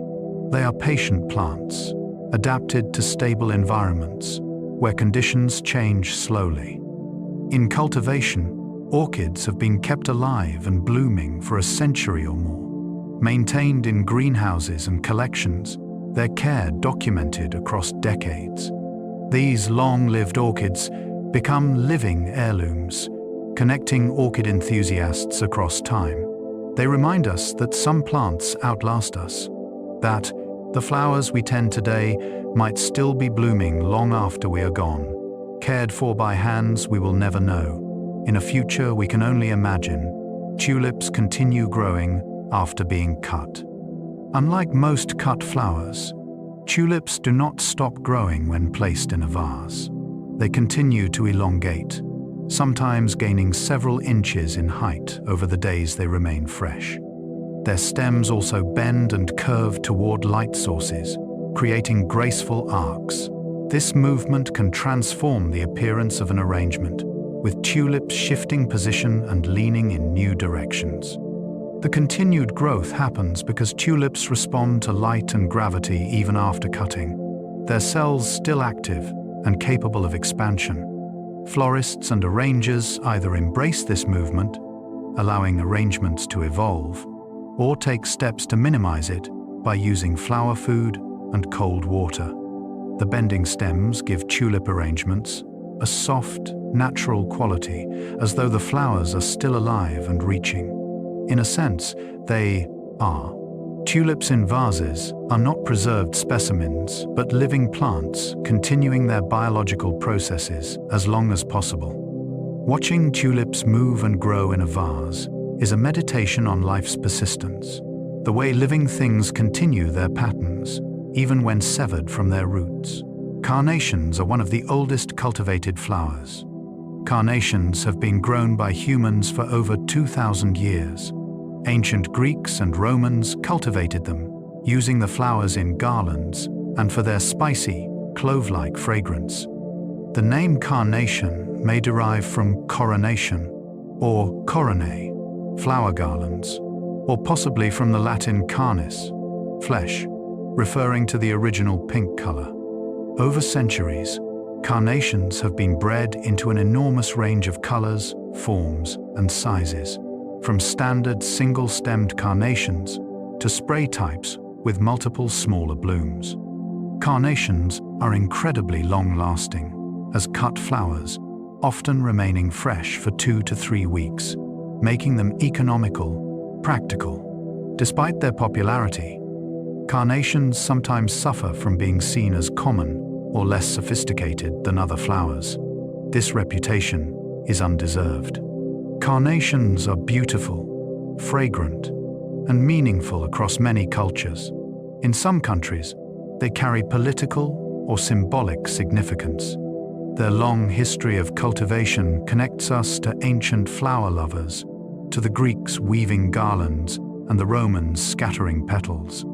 Carnations have earned their place through reliability, beauty, and the devotion of countless gardeners across millennia. Wisteria can damage buildings with its powerful growth. While Wisteria's cascading blooms are breathtaking, the plant's vigorous growth can cause problems. Wisteria vines are incredibly strong, with woody stems that thicken with age. As they grow, they twist and tighten, capable of crushing drain pipes, pulling gutters loose, and even damaging building structures. Wisteria roots are equally aggressive, spreading widely and sometimes infiltrating foundations. For these reasons, Wisteria must be planted with care, away from buildings or on very sturdy supports, specifically designed to handle its weight and strength. Regular pruning is essential to keep Wisteria under control and to promote flowering. Despite the challenges, many gardeners consider Wisteria worth the effort. When properly maintained, a mature Wisteria in full bloom is one of the most spectacular sights in horticulture. The lesson of Wisteria is that beauty sometimes comes with power, and that the most impressive plants often demand respect and attention. Like all strong forces, Wisteria must be guided, shaped, and sometimes restrained, but never underestimated. Primroses are among the first flowers to bloom each year. As winter loosens its grip and the first warm days arrive, primroses appear, their cheerful flowers emerging when few other plants dare bloom. Their name reflects this timing, coming from the Latin prima rosa, meaning first rose. Primroses produce rosettes of textured leaves, from which arise clusters of 5-petaled flowers in shades of yellow, pink, purple, white, and red, often with contrasting centers. They naturalize well in woodland settings, forming colonies that expand over time. In the language of flowers, primroses represent youth and new beginnings, fitting symbols for plants that herald spring's arrival. Wild primroses grow throughout Europe, and they have been celebrated in literature and folklore for centuries. Cultivated varieties offer more colors and larger blooms, but the wild types retain a simple charm. To see primroses blooming is to know that winter is truly ending, that the year is turning toward warmth and growth. They are flowers of hope and promise, early arrivals that prepare us for the abundance of spring to come. Cosmos flowers self-sow and return year after year. Cosmos are generous plants that give far more than they ask. After blooming through summer and into fall, Cosmos plants produce abundant seeds. These seeds fall to the ground, overwinter, and germinate the following spring without any human intervention. In this way, Cosmos establish themselves as self-sustaining members of the garden, returning year after year as though they were perennials. The seedlings appear in spring, grow quickly, and bloom within weeks, continuing the cycle. This self-sowing habit means that planting Cosmos once can lead to years of flowers. The plants may not come up in exactly the same spots, as seeds scatter and germinate where they land, creating natural drifts and spontaneous combinations with other plants.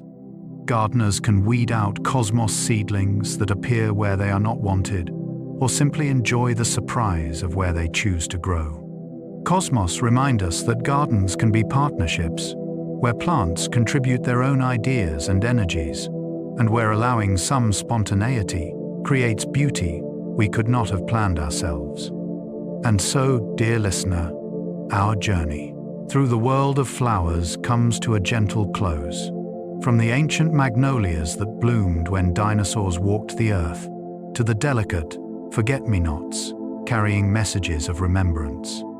From the brief glory of cherry blossoms to the patient century-long lives of peonies, we have wandered through gardens wild and cultivated, through deserts and forests, through legends and science. We have glimpsed flowers that glow under ultraviolet light invisible to our eyes, and those that release their sweetest perfumes only under cover of darkness. We have learned of blooms that last a single day and plants that wait decades to flower just once. We have seen how flowers communicate, defend themselves, adapt, and thrive in every corner of the earth where life can find a foothold. Flowers remind us that beauty takes countless forms. Some flowers are giants, others barely visible. Some blaze with color, others seduce with scent. Some demand attention, others reward patient observation. But all of them, from the humblest dandelion to the rarest orchid, share the same essential purpose: to bloom, to reproduce, to continue the ancient cycle of life that connects them to every flower that has ever opened its petals to the sun. As you lie here, letting your thoughts drift like seeds on the wind, imagine yourself in a meadow at the height of spring. The air is warm and filled with subtle fragrances. All around you, flowers nod gently in a soft breeze. Bees move drowsily from bloom to bloom. Butterflies float past on silent wings. The colors blur together into impressions: gold and purple, white and pink, blue and crimson, all blending in the peaceful afternoon light. You are surrounded by beauty that asks nothing of you but to be witnessed. The flowers bloom whether anyone watches or not. They have bloomed this way for millions of years and will bloom this way for millions more, indifferent to human worries, untouched by human time. In their cycles of opening and closing, blooming and fading, setting seed and returning, flowers follow rhythms older than memory, connecting the present moment to all the moments that have ever been. Let the flowers hold you in their timeless pattern. Feel yourself becoming part of their quietness, their patient unfolding. Each breath you take is like a flower opening. Each thought that drifts away is like a petal falling. There is no hurry. There is nowhere else to be. The meadow holds you gently, the flowers surrounding you like a living blanket of color and peace. If you happen to still be awake, you can rest here as long as you need, held in this field of flowers. But if your eyes have grown heavy, if sleep is pulling you gently downward, then let yourself go. Let yourself drift into sleep as naturally as a flower closes at twilight. Rest now, surrounded by petals and leaves, by color and fragrance, by the quiet presence of growing things. The flowers will continue their ancient rhythms, blooming and fading, opening and closing, while you sleep. They will be here when you wake, as they have always been, as they always will be. Close your eyes. Breathe in the imagined scent of roses and jasmine, lavender and honeysuckle, and drift gently, peacefully, into the soft darkness, where flowers dream their own green dreams. Good night.